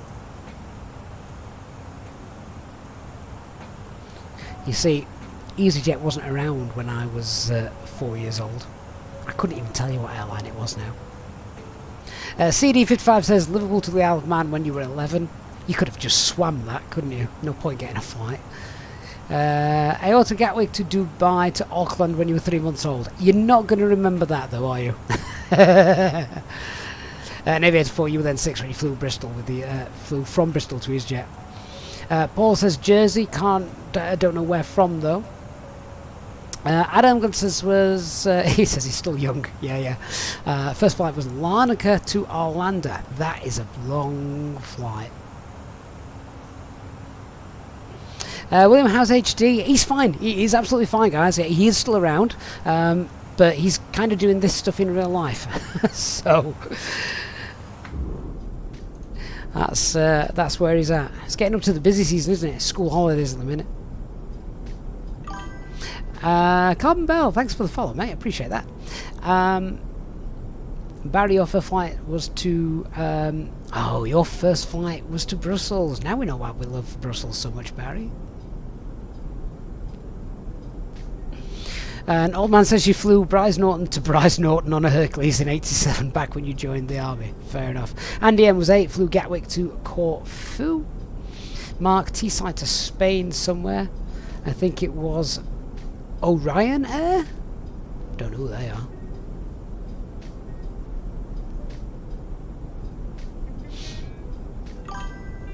Helsinki to Tenerife, Bachmann 78. That is a long flight. What's that? That's about 6 hours, isn't it?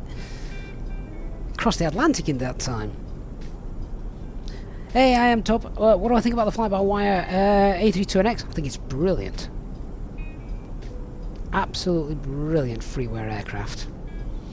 For day-to-day, normal operational flying, it's very, very good. Misses a few things which just takes the shine off, and obviously that's where the Fenix comes in. But yeah, if you want a good introduction to the Airbus, then that is definitely the way to go. Erdogan, thank you for the follow as well on Twitch. Thanks for joining us this afternoon. Hope you're well.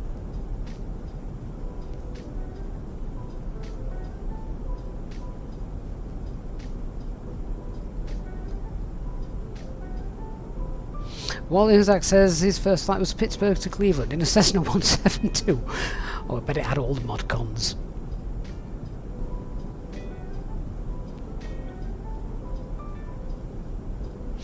Simon Forrester says his first flight was London to Tampa via Miami with his dad. 2 years later did the same trip with a friend back when he was 17. Wrote to British Airways asking for a visit to the flight deck. How did you get on, Simon?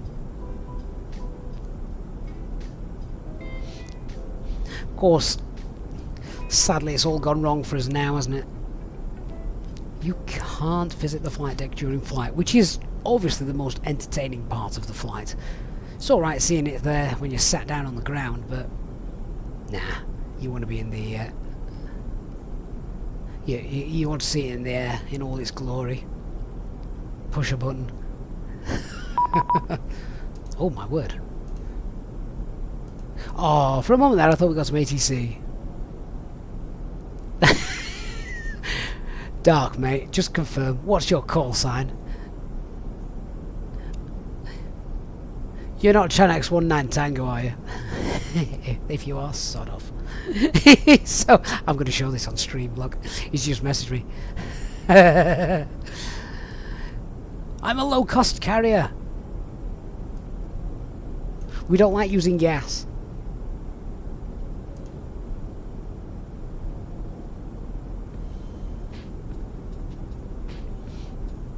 Andrew Woman says his first flight was Magisfield in Chicago in Cessna 172 before it got bulldozed. What, in real life, Andrew? You are a legend if you've been to that airport in real life. That is where everyone like me started with Microsoft Flight Simulator years ago.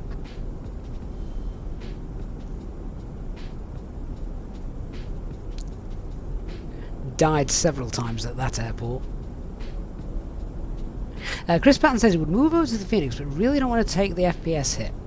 So Chris, I used to fly it with a 1660, GTX 1660, and it was okay.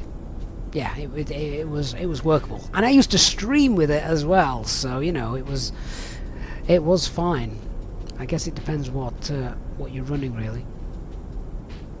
Danny, did I see RJ a couple of times there? More than a couple. You spent hours. Takeoff, runway 36, left turn, into Chicago O'Hare, turn round, go back, crash.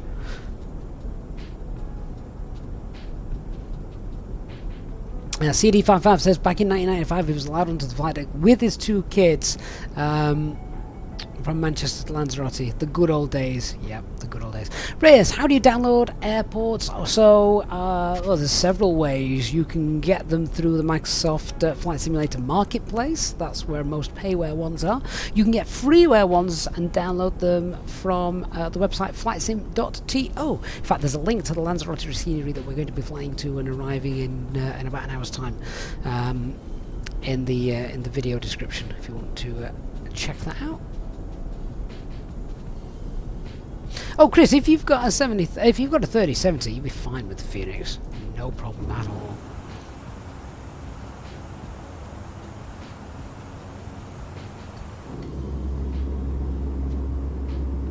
So listen to the hum of the engine. Reyes, how do you implement it into the sim? Well, if you've downloaded it through the Microsoft Flight Simulator Marketplace, it's all done automatically. If not, you then just put the downloaded folder into your community folder for Microsoft Flight Simulator. I think it would probably be easier as if you just typed into Google how to install add-ons into Microsoft Flight Simulator, because you need to be able to find your community folder, which is which can be a pain to try and find because it's hidden away good and proper. Once you've found it, pin it somewhere so you've got quick access to it.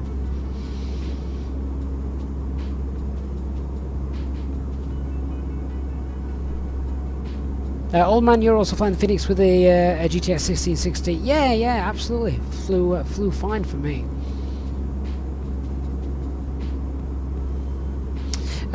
Joseph says, don't know if it's his internet or the PC, but you're having trouble loading the Phoenix.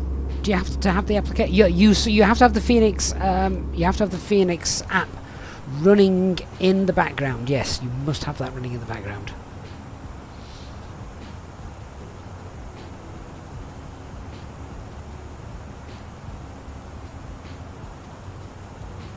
Sam Frost says British Airways did write back to him saying if it was okay with the pilot he could go visit the flight deck. Outbound it wasn't okay, but then obviously kept the letter and they called us over the tannoy as we were getting into our seats for the trip back. That's awesome. Right, let's have a look at our arrival and start setting things up. So this is what we should be doing. Devlar for Papa. Arrival, here it is.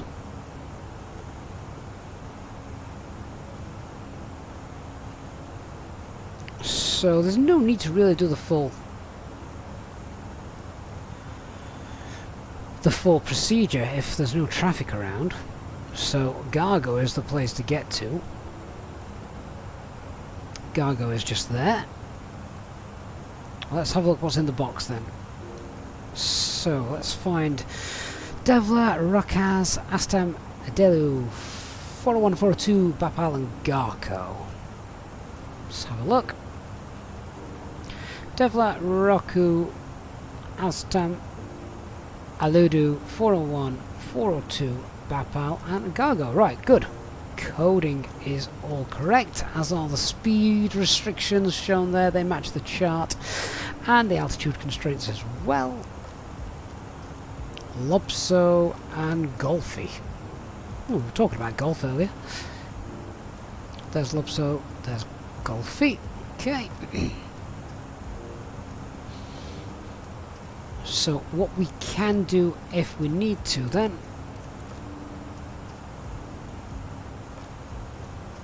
is we could just merge a bit earlier, couldn't we?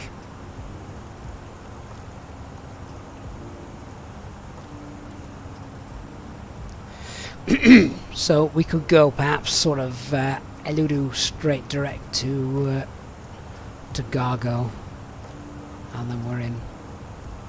Cuts a little bit of time off.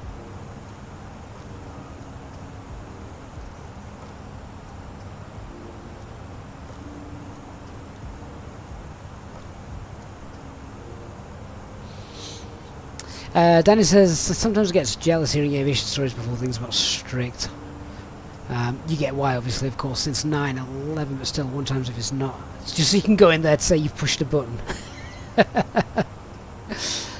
Yeah, I'm sure you could go in. I'm sure in the old days they'd let you like just swap between the constraints and the airports and things like that. Be fine. Yeah, so there's a good plan. We'll get a day at then. If there's nothing in the way, we'll go direct to Gargo. Right, so just to help with a bit of situational awareness and things, then I'll just have a look at this and we'll start setting the box up. So,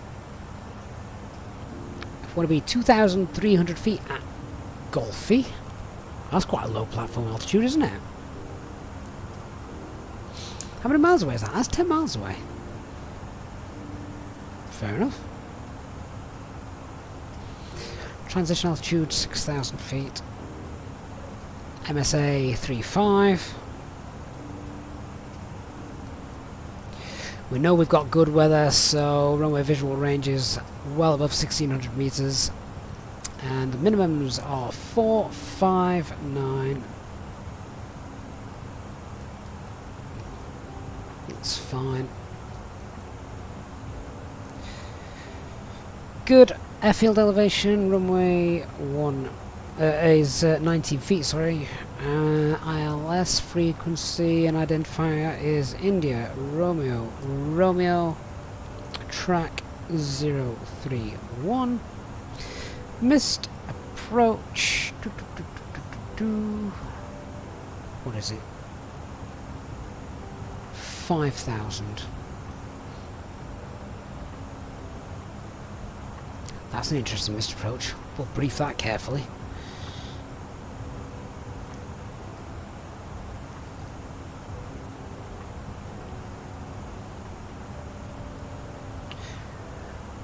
Lovely. Okay, what nav aids we got? Lima Tango Echo. Pop that in. And the Lanzarote Lima Zulu Romeo. No NDBs or anything daft like that. Lovely. Okay, let's just make sure everything is working then. So, no terms.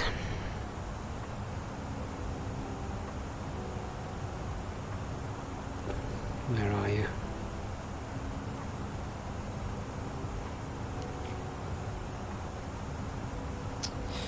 Unmanned aircraft, military apron work in progress, approach procedures,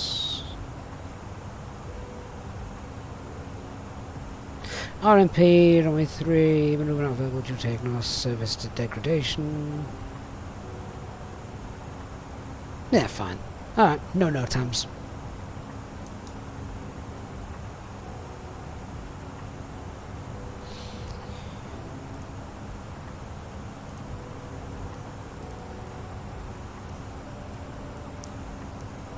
Alright, let's tidy the box up then. So, go through, set this up. So, cargo, and in particular then at Golfy, we want to be flight level, not flight level, we want to be about 180 knots, just to help computer plan its descent accordingly. That's fine. Radnav page, let's put in what we've seen. So the Lanzarote one, which is important for the go around if we need it. Lima, Zulu, Romeo, Lima, Tango, Echo. Get those in. Progress page, runway 3. Get that in there. That's done. We'll fill out the performance with the latest weather in a little bit, but the minimums we've got 459.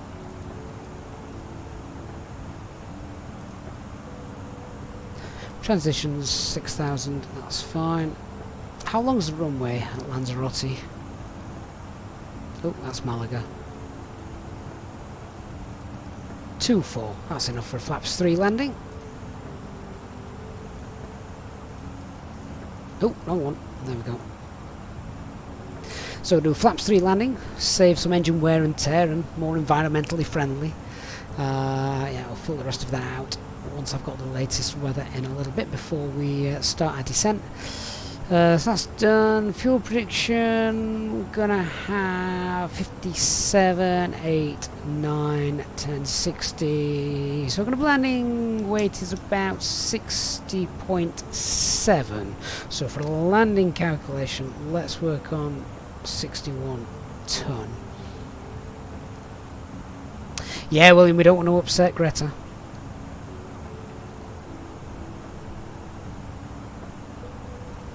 Hey, Crosswind. How do I fly? Have I ever flown with IVAO? No, it's just I've always flown on VATSIM. Just always have done. Glad you're enjoying the flight though, Crosswind. Thanks for being on board today, mate.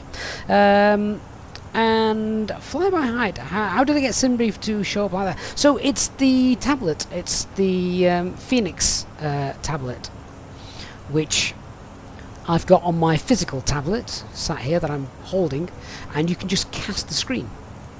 So there it is.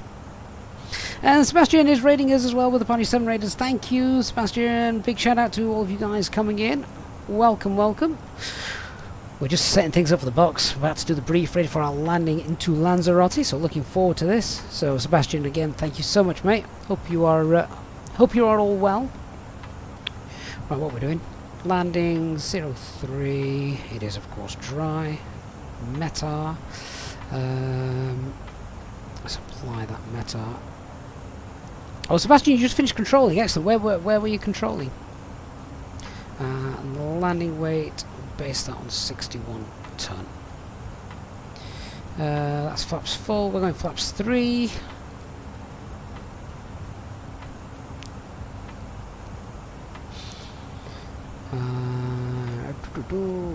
I should be able to get in at that then. Landing distance available, landing distance required. So even if we needed to, we could just go max reverse. That's not going to make a difference. No, auto brake medium. Be easy. Easy peasy.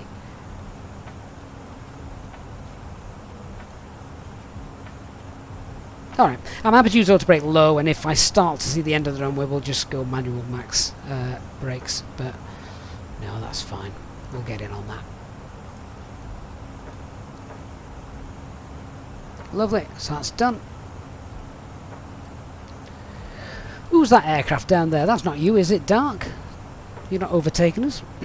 Especially you just finished controlling in Dubai. Do you have much traffic?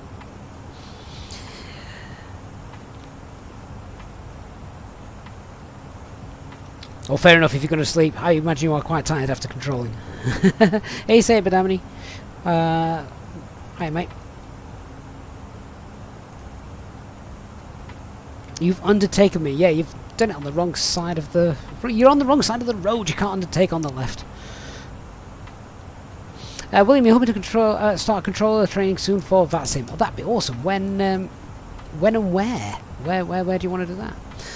Old man, do I use any sort of head tracking? Not for not when I'm streaming, no, because I'm constantly looking at different things all around, so it'd just be doing this all over the place, and you don't want that. Mantoga Daz, hello, hi sir, how you doing? Good to see you. Right, just copy that active flight plan there. Good, we've got the original flight plan in. Job done.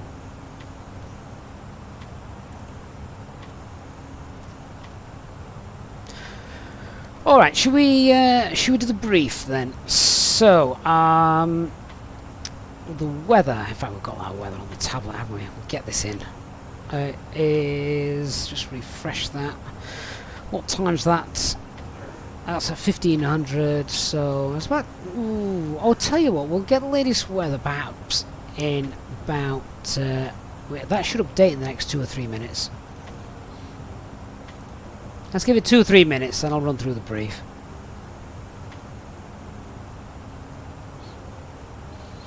Sebastian, you had about 7 aircraft in 2 hours, so pretty dead, especially for an evening. That is quite dead for an airport. Like, just all you need to do, Sebastian, wait until fly-by-wire release their A380. Then Dubai is going to implode on itself. 77 is the QNH the Barrow? Yes, yeah. Oh, sorry, if you're talking about the performance page, just here. No. The Barrow is the minimums, feet. So the minimums for this is 459, based on your barometric altitude rather than your radio altitude, which is only used when you're doing a auto land. Crossman, when you can use the estimated landing weight? You can't. You have to do a bit of maths. So if you go to the fuel prediction page, just add your 0 fuel weight to your estimated fuel on board when you land. The idea being, of course, that that's how much fuel you're expected to land with, and your 0 fuel weight is the weight of the aircraft and all the passengers and things minus the fuel, which you then add to it. Unless you're going to start throwing passengers out of the window, then this won't change.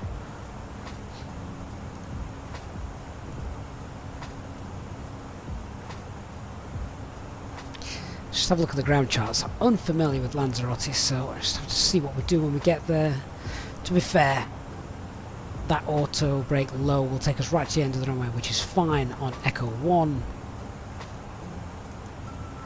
And then park wherever, can't we?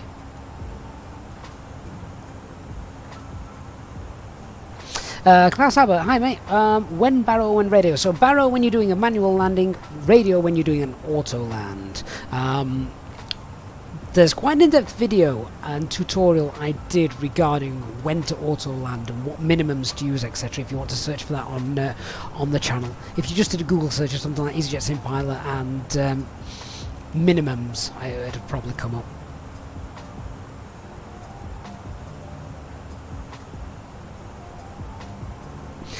Danny, don't encourage him.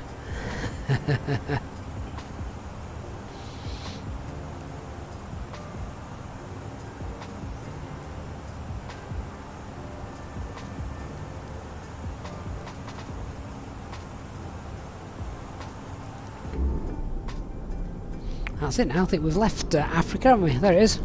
That's that's what's left of Africa. In just a few moments, we'll commence our in-flight service, offering you the chance to purchase from our selection of fresh food available today. Full details can be found in your in-flight brochure. We accept payment in pounds, euros, most major currencies, and debit or credit cards.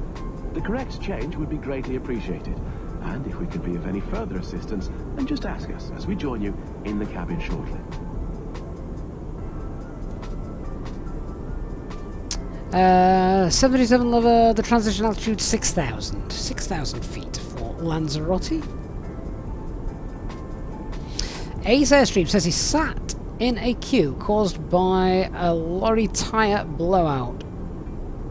What are the stops for a main gear blowout past V1, especially if both tyres on one axle? Would pilots know the damage? They'd feel it.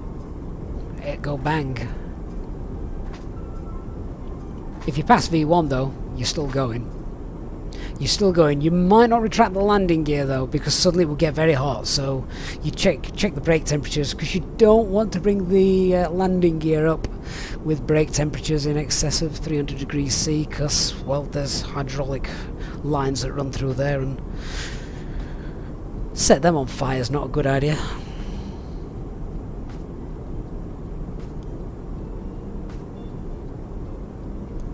Hey Hazelgen, what did I think of the new Tivat scenery? Yeah, I liked it. Go back and watch the landing. We did a quick view then with the drone cameras, have a look around. I thought it was very good. Very good. I thought it was better than what I had previously, I'll be honest. Jojo Salbat, how are you doing? Thank you for the follow. I appreciate that. Guys, if you're enjoying the stream this afternoon, if you could just do me a huge favour, just hit that like button for me. If you're watching on YouTube, then it makes a big difference to the channel. Really does help us out. So thank you to everyone who's already gone and done that. Thank you. No, which aircraft cockpit is prettier, Phoenix or fly-by-wire? I think the Phoenix looks and feels a little bit more realistic. I think the texturing is better in the Phoenix.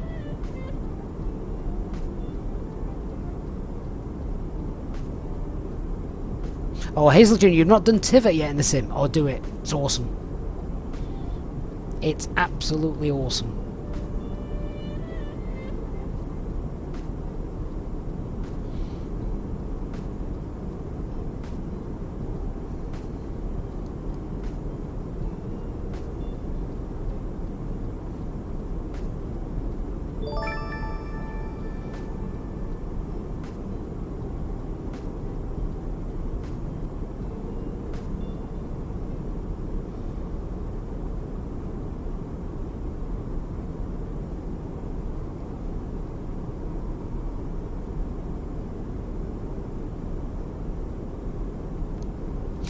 And Hazelgen, mate, thank you so much for your channel membership. Welcome to the Captain's Club, Hazelgen. I appreciate that.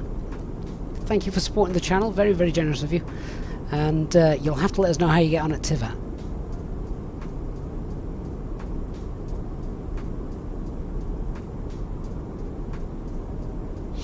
Dark Fury, wasn't there a flight where they had hot brakes, retracted the landing gear, causing the wheel well fire, loss of hydraulics, but they thought it was an engine fire? Ooh, that does ring a bell, but I can't recall what it was. Yeah, Danny's just said the same thing. Hazelgen, that's awesome, mate. Thank you. Says it's about time you joined the membership club. You're deserving of it. Thank you so much, Hazelgen. The Easyjet Sim Pilot channel members are all legends. Right, have we got an updated meta yet from Lanzarote? No, it's still 35 minutes old. Alright. Okay, let me fill out the... Whoops. Let me fill out the page then. Daniel, is the weather radar working in the Phoenix? No, it doesn't work.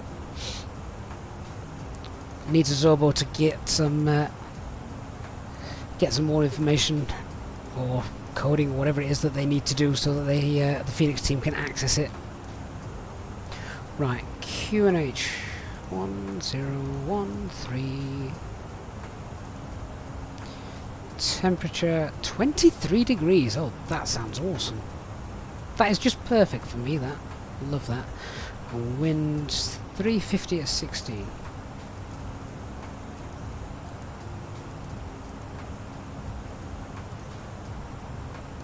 I'll just make a note of these as well.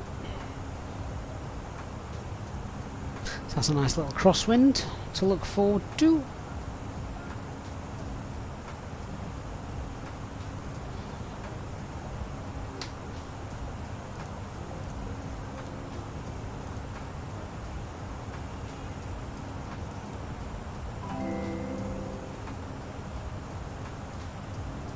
There we go. And Ninad tipping a dollar as well to support the channel. Ninad, thank you so much, mate. Hope you're having a good afternoon. Welcome on board our flight. Top is 50 miles away, so it's probably about time we started briefing our approach, which isn't going to be far away. Crosswind says it's been a long time since we had an update for the Phoenix. It has been a while, yeah, but trust me, it's going to be worth the wait. Brookmax79, any suggestions on the crash to desktop issue? You fly the fly-by-wire. Apart from that, have a few liveries and paid for airports installed in the community folder.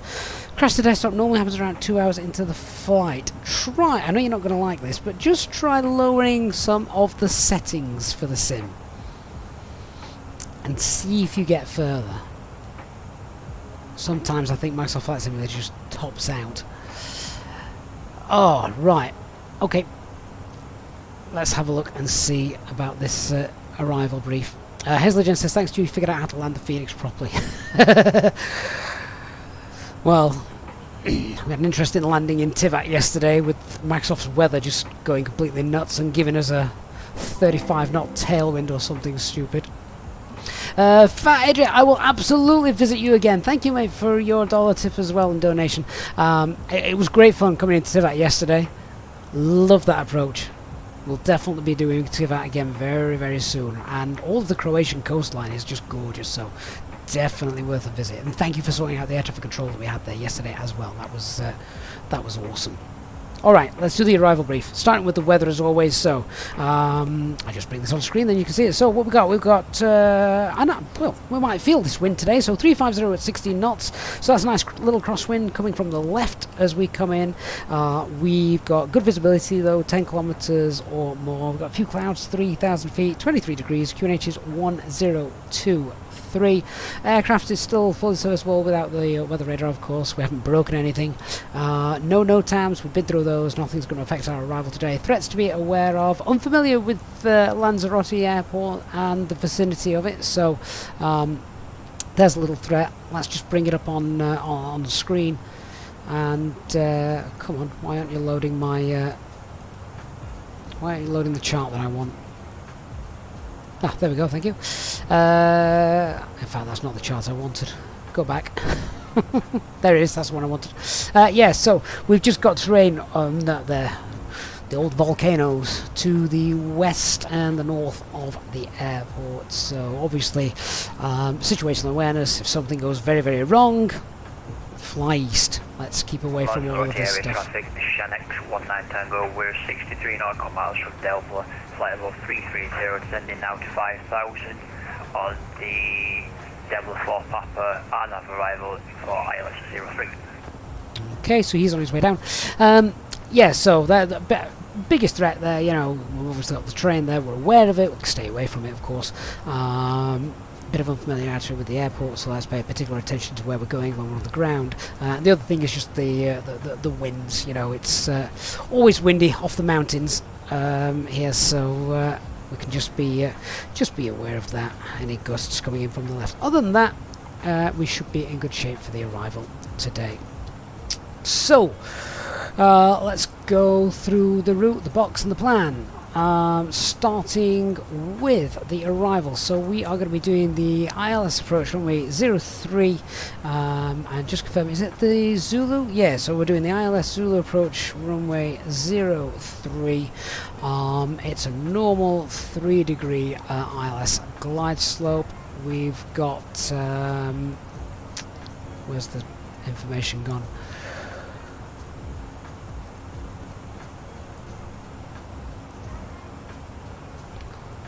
What I wanted. Yeah, there we go. Yeah, so we've got 3-degree pappies, 45-meter wide runway, so everything's pretty normal in that respect. In the box, we're going to do the Devil 4 Papa arrival. Now, the Devil 4 Papa arrival has a merging point of Gargo, so what we can do, depending on how Dark Fury is, he's the aircraft in front of us. If he's far enough in front of us, then what we can do is we'll look. It depends what he does as well. If he flies the full procedure, we can't do this, but if he doesn't fly the full procedure, hint, hint, then we can go from Eludu direct Gargo, just cut off this track mileage point and then get down and get in a little bit quicker. So as we get down, we're going to start the descent. We'll get down to flight level 80 to begin with at Eludu. That's what we've got there in the box. Also just going to set this up so if we pop in runway 03 as a fix, so that's our landing runway point, and just pop a 9-mile radius in there, that is yeah, that's where we intersect that. We're about 3,000 feet. That'll be the glide slope intercept as well. RadNav page, we've got the Lanzarote VOR and VOR1. That is to the north of the field, and LTE, which is on the field. So that's what we've got set there. 103 miles to go. Just check top ascent's coming. Performance page, that's all filled out. We're going to be doing a flaps 3 landing VAP 140. That's quite fast. Yeah, so flaps 3 140 landing today. Landing weight's around should be about 61 tons. Landing with just under 4 tons of fuel on board, and secondary flight plan is same as the active flight plan for the moment. So that's the box done. In terms of configuring, will be 220 knots like they do. Green dot, Gargo, leaving Gargo, flaps 1, flaps 2, then as we intercept the glide. And that's it. Auto brake low, and we'll be vacating at the end of the runway left onto Echo 1, and then Romeo, and then to the gate. Job done. Only thing I want to brief now is the go around. So we've got to be very careful with this go around if we need to do it. But I'm just going to start the descent. So let's start heading down. And as briefed, flight level 80. Ladies and gentlemen, from the flight deck once again, you will be delighted to hear that we will shortly be starting our descent. Descent, flight level 80 blue. At which point the cabin crew will start preparing for our arrival. If you could please make sure that all the aisles are clear, the cabin crew are able to make their way around the aircraft without any luggage in the aisles, that would be most appreciated. A reminder for our Easyjet private members that free drinks are still available from the cabin crew until the seatbelt signs are turned on. Please note, however, that the toilets will shortly go out of use. Thank you. And there we go. Crosswind59 is subscribed with the tier 1 sub. Crosswind, thank you so much for supporting us, mate. Good to have you on board. Really do appreciate that.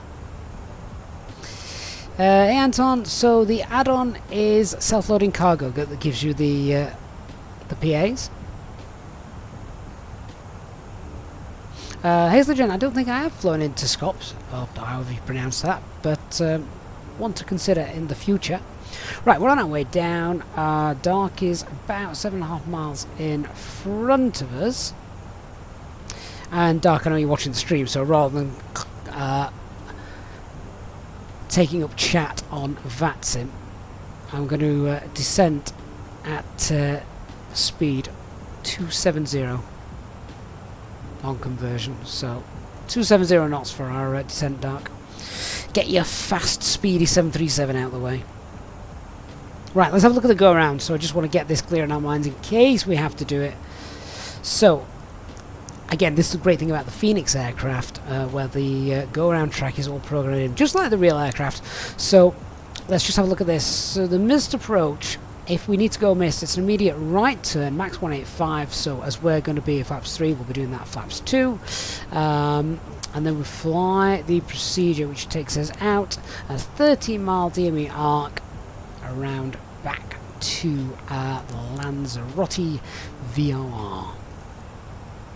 And as we're doing that, once we've passed the 103 radial, we want to pass that. Oh, hang on a minute. Right turn, intercept 088. Yeah, that's fine. So outbound from there. At 9 miles from LTE, we make a left turn to fly a 30-mile DME arc. Pass 103 at 3,500 feet or above. That's fine. Left turn to intercept the inbound radial to Lanzarote. Fine, fine, fine. Okay. The go-around track is in the box, as we've seen, and we can actually show that if I go to the plan mode and then scroll right through to the end of the flight plan. There you go. There's that go-around track visible now on the navigation display. See? How cool is that? There you are.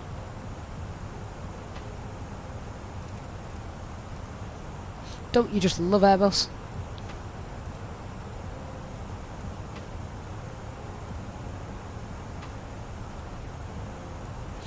Carl Denton, hey mate, says lots of ATR. Excited for the ATR, yeah, that's going to be coming in April. Lots of binter flights around the Canaries. That could be a fun afternoon stream, couldn't it?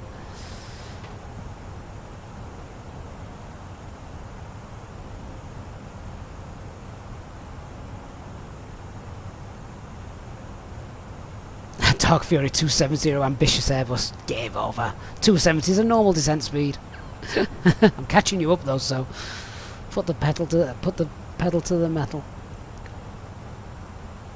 Of course, what we could do, in all seriousness, is so Dark could, because this is what like an emerging point starts. So what he could do is he could leave Eludu and then go direct Gargo to fly in. I could leave 401, then go Gargo and fly in. That is how it would work in real life. ATC would merge you in around the traffic.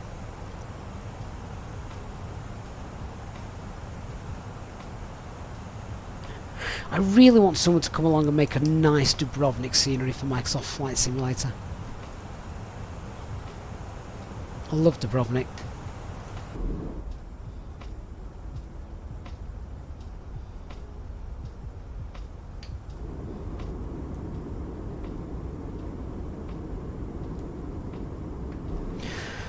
We really haven't had many clouds to speak of, have we, in today's flight?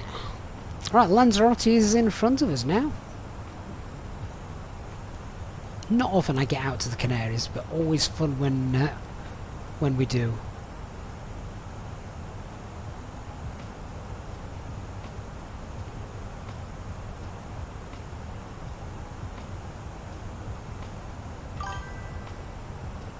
Sansa 24, thanks for the follow. Anna, if you're looking, did you say you were looking at Belfast arrival, and you've got Belfast 1, Belfast 2? Traffic, Shutdown 19 Tango, we're descending now below 170, and we're going to do full procedure. Oh, Doc, come on, I've got to cook tea. What are you doing, full procedure? Right, okay, you do full procedure. I'm going to do a nick and jump in front of you. Alright, Doc's going to do the full procedure. Fine by him. He can burn off all the extra fuel. And we'll go direct.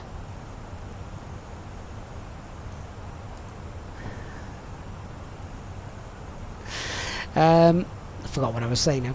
Oh yeah, Belfast. If they're so Belfast for flying the full procedure, if there's no ATC, you would do the full procedure. Same with Newcastle, NT1, NT2, or Belfast 1, Belfast 2. However, realistically, you would just fly it with Novia, and then you don't have to overfly and do the full procedure.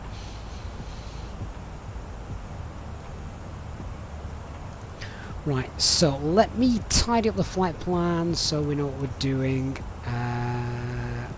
So we are going to leave Adilu, are going to clear that, clear Bapal,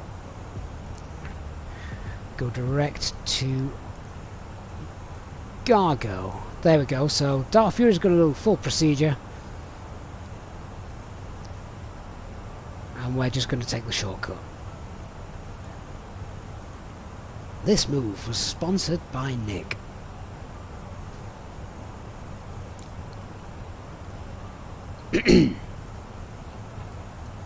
Lanzarote traffic Alpine 34 Alpha Mike.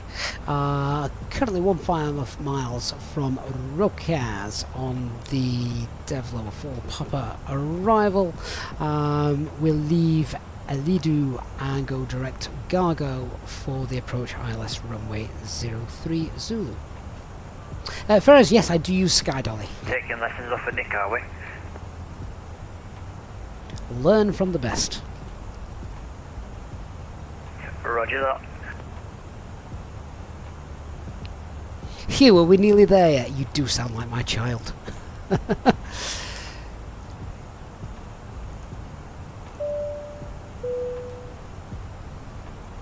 Ladies and gentlemen, take full advantage of your tax-free allowances today and make some amazing savings with our boutique range.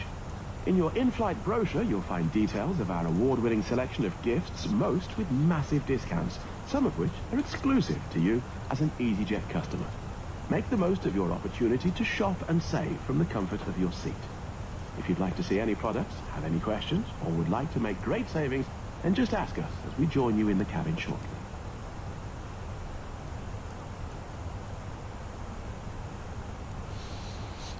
Accessory, there's a Dubrovnik by MSI Design on Sim Market and the FS Store. Is that for Microsoft Flight Simulator? If it is, I'm going to have to grab that. I didn't think it was.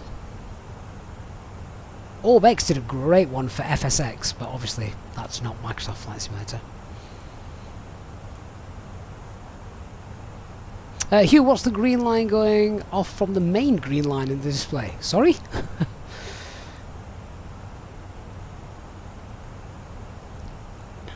I'm not sure which green line you mean. Right, let's get that seatbelt signs on. Get everyone strapped in.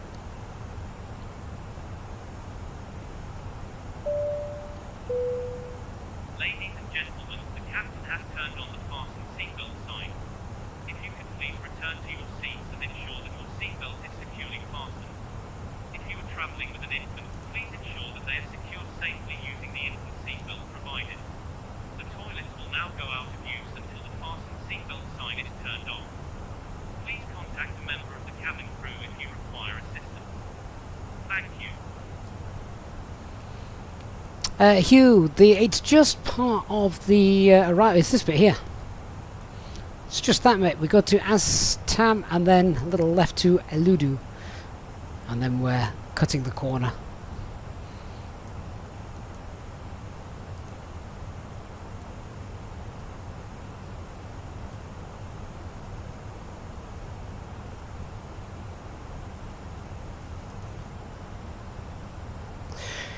Right, so then let's get down 6,000 blue. We're still in managed descent. Local QNH now 1013. So the approach checklist. So Barra F QNH 1013. Seatbelt signs are on. Minimums are 495. Auto brake low and EFB is stowed.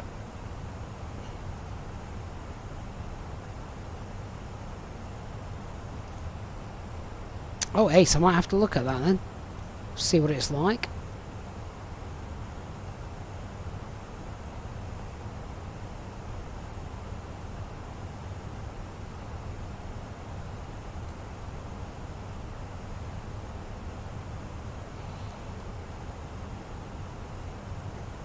So, the airport will be on this coast somewhere down here.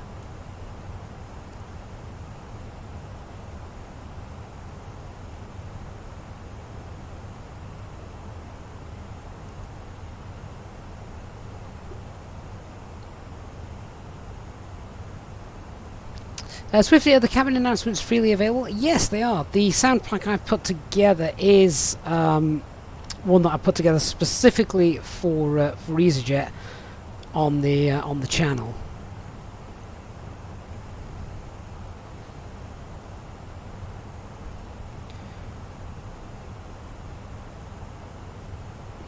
Right, we've got no ATC as well, and so we don't get in the way of Dark Fury, who's doing the full procedure. We're not doing the full procedure, so we're just going to reduce speed now to 50 knots. As we get 10,000 feet. And we'll pull open descent. Thrust idle open descent. Slowing down.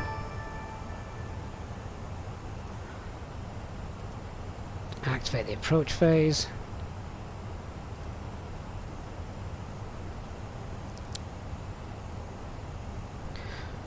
Landing lights on.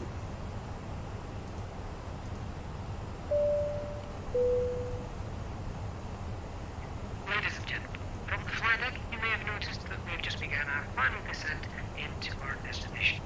If you could now assist the cabin crew by tidying up your tray table and handing them any litter as they come around, that would be most appreciated. Traffic in sight. There he goes off to fly his full procedure. Electronic devices or switch them to airplane mode until after we have landed. Please note that the aircraft toilets are now out of use. If you wish to become a Easyjet Sim Pilot channel member, please contact a member of your cabin crew who will be happy to assist you. Thank you, and we hope you have enjoyed your flight. Okay, so it's sending now 3000 blue.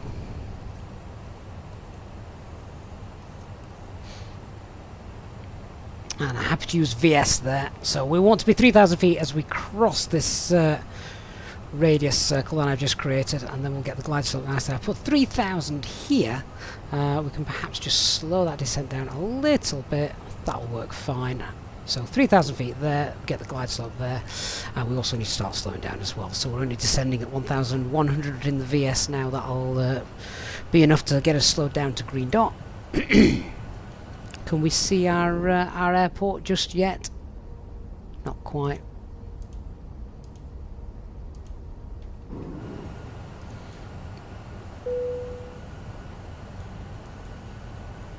Cabin crew, please prepare the cabin for landing.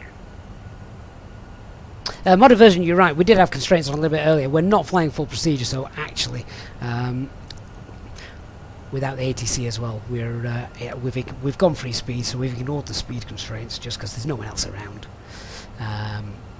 and we're only getting down to 3000 feet, which is above the platform altitude as well. So it's a bit superfluous to have them on at the moment, but they were on a bit earlier on when we went through and checked all the coding, etc. Rob A320, what's the best moment to activate the approach phase? My trigger for doing it is around 10,000 feet. 10,000 feet, we get the LS on, lights on, approach phase done. Assuming that is that you're still that you're in selected speed. India Romeo Romeo is identified.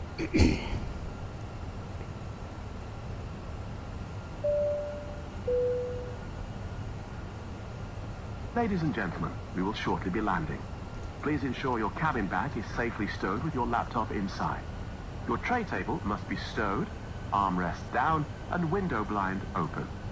You now need to be seated with your seatbelt fastened, ready for landing. Please help us by handing in any rubbish, newspapers, or magazines that you do not want to take with you. The toilets are no longer in service.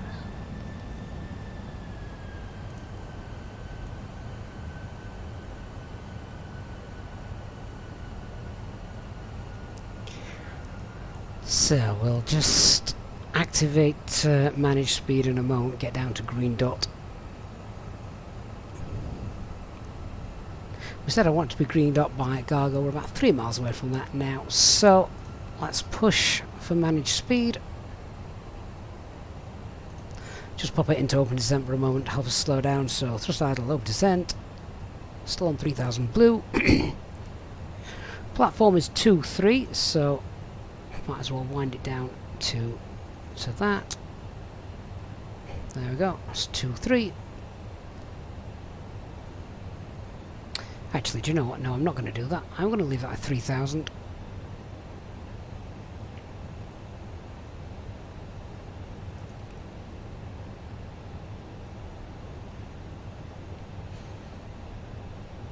Where's my arrow gone?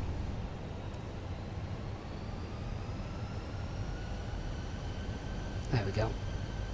That's better.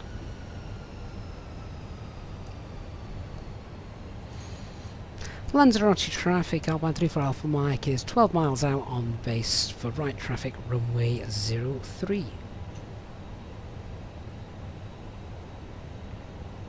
KW Airlines, do I follow a checklist? Yeah, yeah. 19 Tango, reduce that speed down to 220 knots to make separation for traffic ahead. Here comes the glide slope. So you can find a very good checklist on our Discord server, which is pretty much just close to the real thing. Every airline might be slightly different.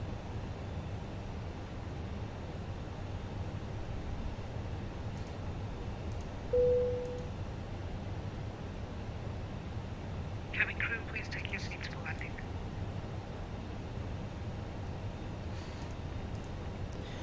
Right, activating the approach. So Alt glide slope, lock blue, category dual, autopilot 1 and 2.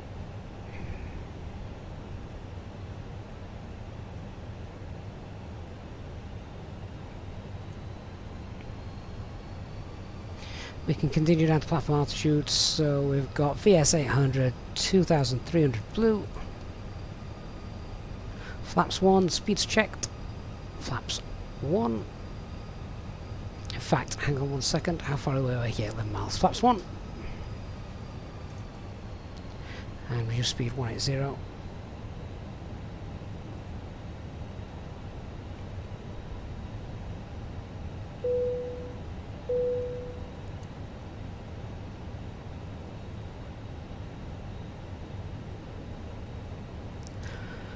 Hopefully we should get nice CDA.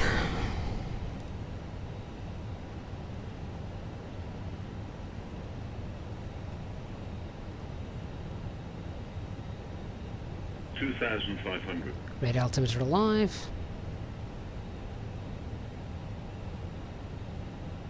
Alt start. Here it comes. Full house. Lock start.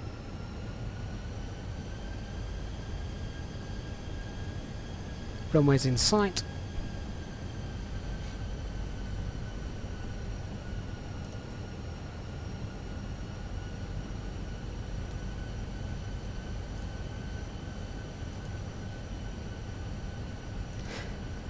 Glide slope start. Missed approach altitude is 5,000. Set.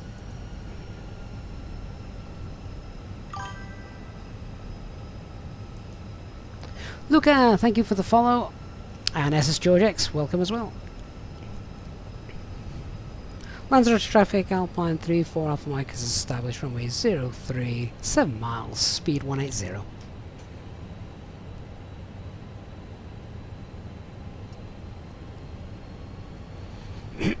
Separation looks good with the Dark Fury behind us. So we're going to roll right to the end of the runway and then vacate.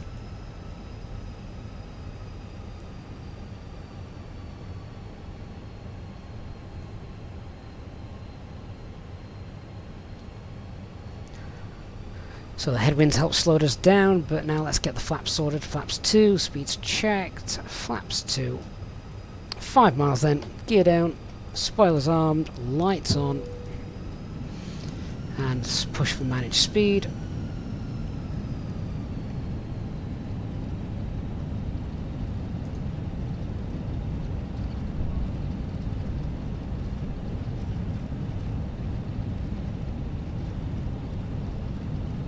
Flaps 3, speeds checked. Flaps 3.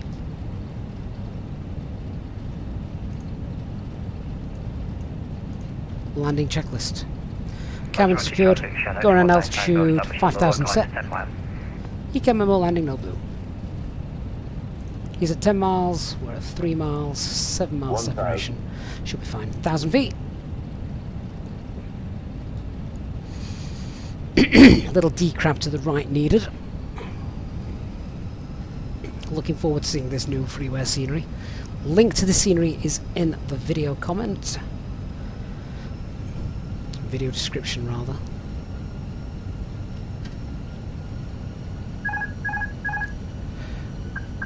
Autopilot disengaged, I have control.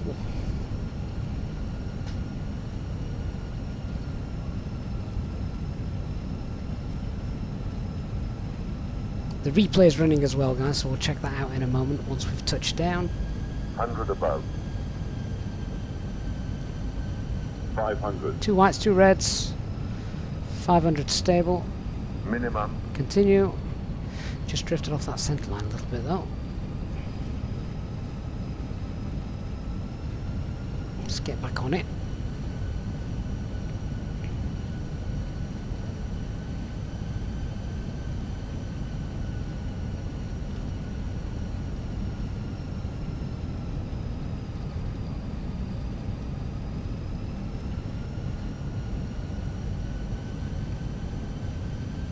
$50, $40, $30, $20. Retard. Get down. 10, 5. Long landing.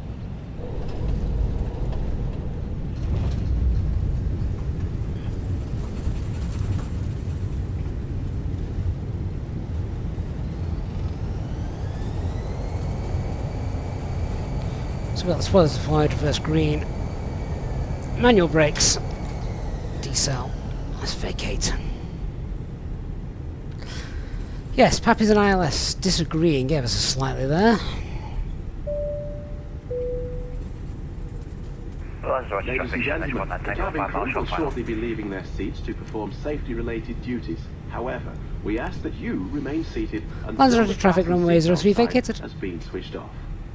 Portable electronic devices Right, see what for this, messaging, calls or internet airport access looks like. may now be used. Please make sure that you take all your personal belongings with you, checking in the seat pocket, underneath the seat, and in the overhead lockers. Do take care when opening the lockers in case anything falls out. Smoking is not permitted until you reach a designated smoking area.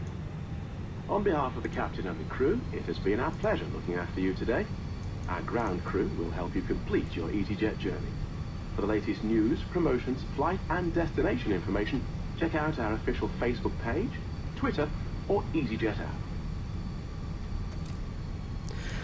Love the clear signage. Always a bonus when you're on always a bonus when you're on VATSIM.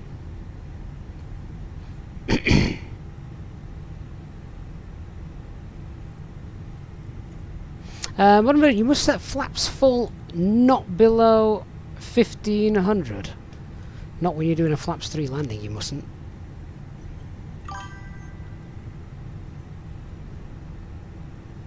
Crab 6, no, don't use FSLTL. I use their models, but don't use live traffic just because I'm usually on VATSIM. Right, we'll go for a full tour of the airport, shall we? Let's see if we can get GSX to work here.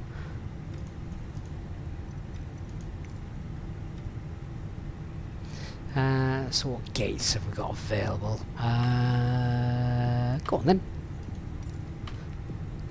T2. Which is very interesting because stand T2 is for Terminal 1.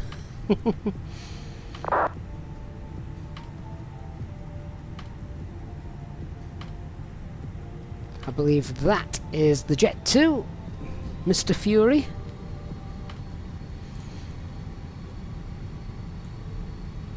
We'll leave both engines running so I can check out the replay in a bit.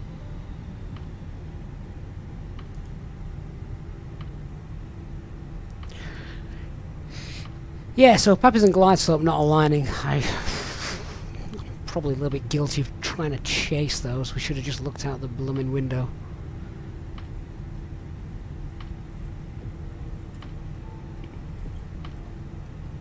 Modern version, not sure. So you want flaps 1 and 2 is 2,000 feet for our SOPs, and everything else needs to be stable by 1,000, I think.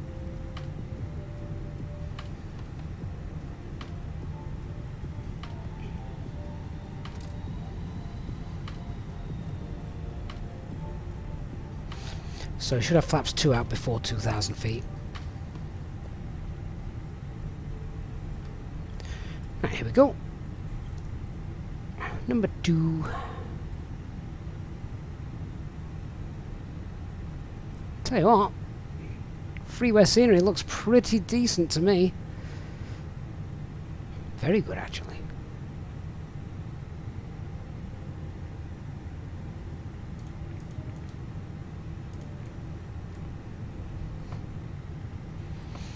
We even got a marshal waiting for us. It's a courtesy of GSX.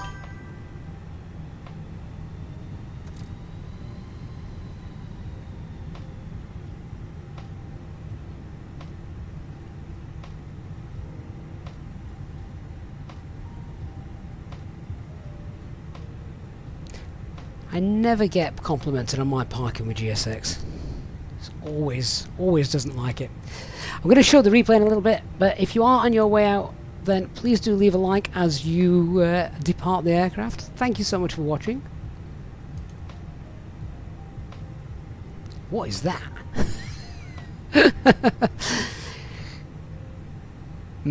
I reckon with a good GSX profile, this could look really good.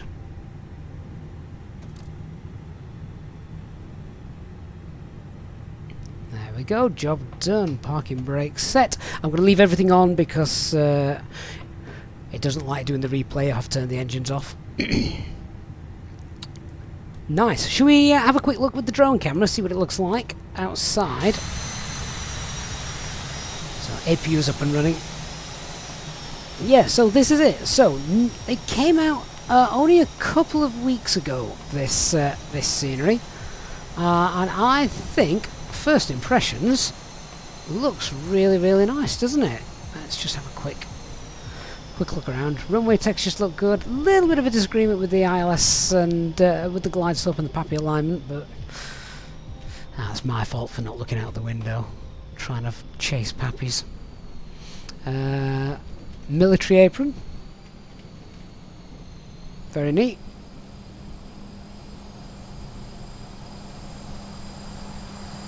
Don't know what airline that's meant to be, but clearly I've not got model matching set up for it, sadly, which is why it's not showing correctly. Yeah, you know what? I think this looks beautiful. This looks really neat. So, congratulations to the developer. No, this was the only flight we're doing. We're sadly not got time for the return. Gotta go and cook tea. Oh, that's a bit weird. Oh, how odd that those two aren't displayed correctly, but the rest are. Oh, that's a shame. Maybe that'll get fixed at some point in the future. Like that we've got pedestrians stood around doing things as well. Yeah, I'm going to guess that the internal... Yeah, didn't think the internals would be done, but no one really cares about that too much. We'll go and check out the front of the airport terminal in a moment. Lots of vehicles, which I think always adds to the... always adds to things. It's a very clean building, isn't it? Yeah, I like it. I like it. I know I don't fly to the Canaries that often just because I don't have the time to do those sorts of lengths of flights, but I do think this is great. Again, there is a link in the video description if you want to go and download this. We'll check out the replay in a moment. Let's just have a quick look over here. Anna, mate, thank you so much for your channel membership. Welcome to the First Officers Club, Anna. Really do appreciate your support of the channel. Incredibly kind of you. So, presuming this is some sort of cargo terminal around here. Lots of cargo bins, buses. Is that snowplow? How often do they get used? Oh, that's really neat. That is really nice. William, good night, sir. Thank you for being with us. Okay, I'm going to check out the replay. Before we do that, let's get off of VATSIM. Cheers, Dark. Appreciated you flying alongside us today. Hope you've enjoyed that. Let's disconnect that. Let's queue up the replay.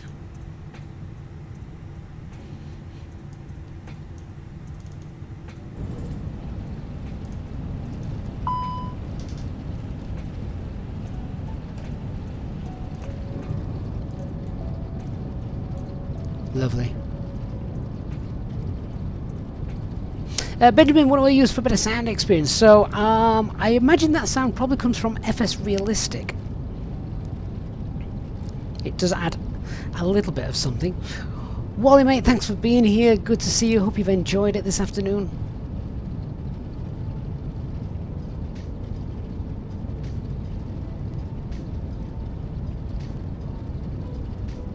Long time since I've been to Lanzarote. I think everyone that goes to Lanzarote, at least the first time, you've all done that trip where you go up the volcano and the guides and things throw things over the open hole and it just bursts into flames. That's awesome. Lullaby, the replay tool I use is called Sky Dolly. Again, it's freeware from flightsim.to.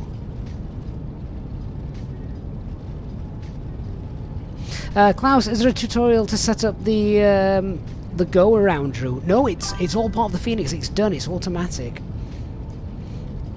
Stagger Lee, thanks for the follow. Haslajin, you're about to Berlin to Tivat. Excellent, mate. That is the... what you need to do is you need to play our live stream from yesterday as you do it, and then you can fly virtually alongside us. Denzi, thank you for the follow as well.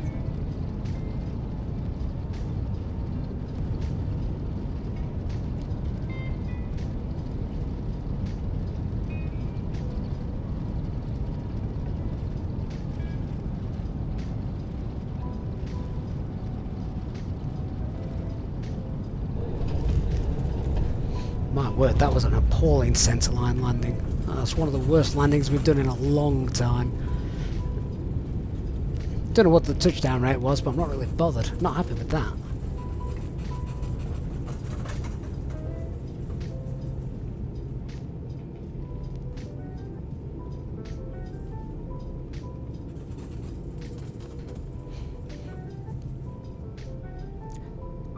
So on the basis of it, then, now you've seen it, what do you think to the scenery?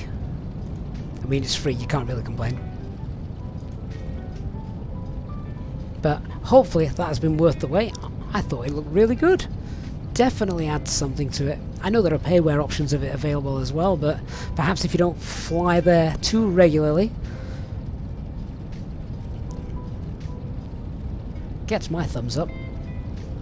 Say the only issue I've got was sort of a bit of PAPI and glide slope misalignment, but that's nothing really new in Flight Simulator. Seems to be an ongoing issue.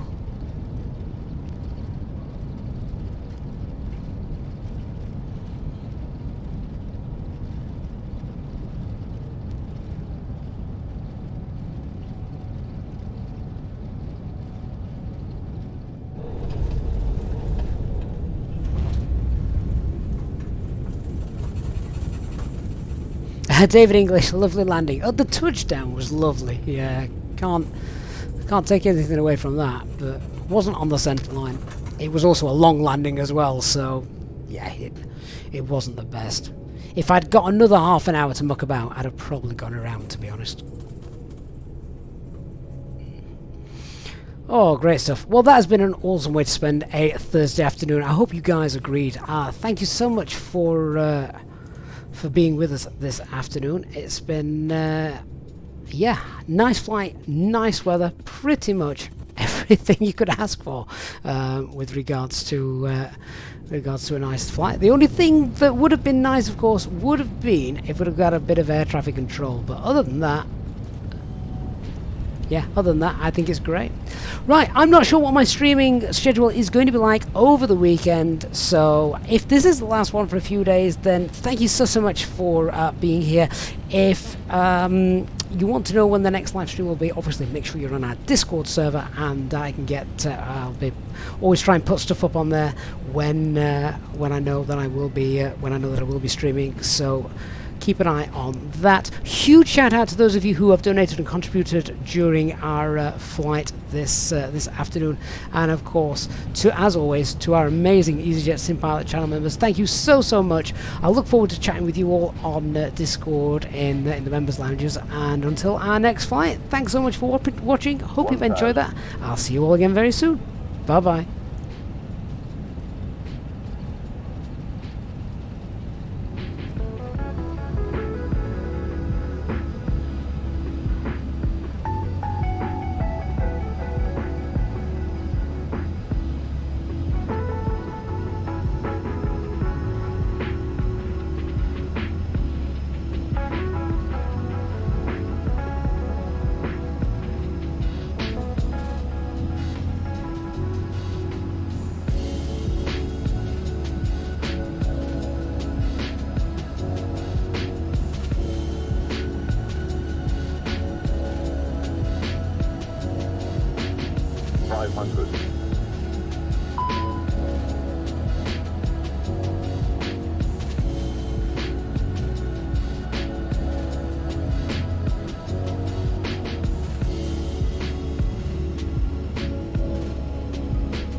Retard. 10, 5,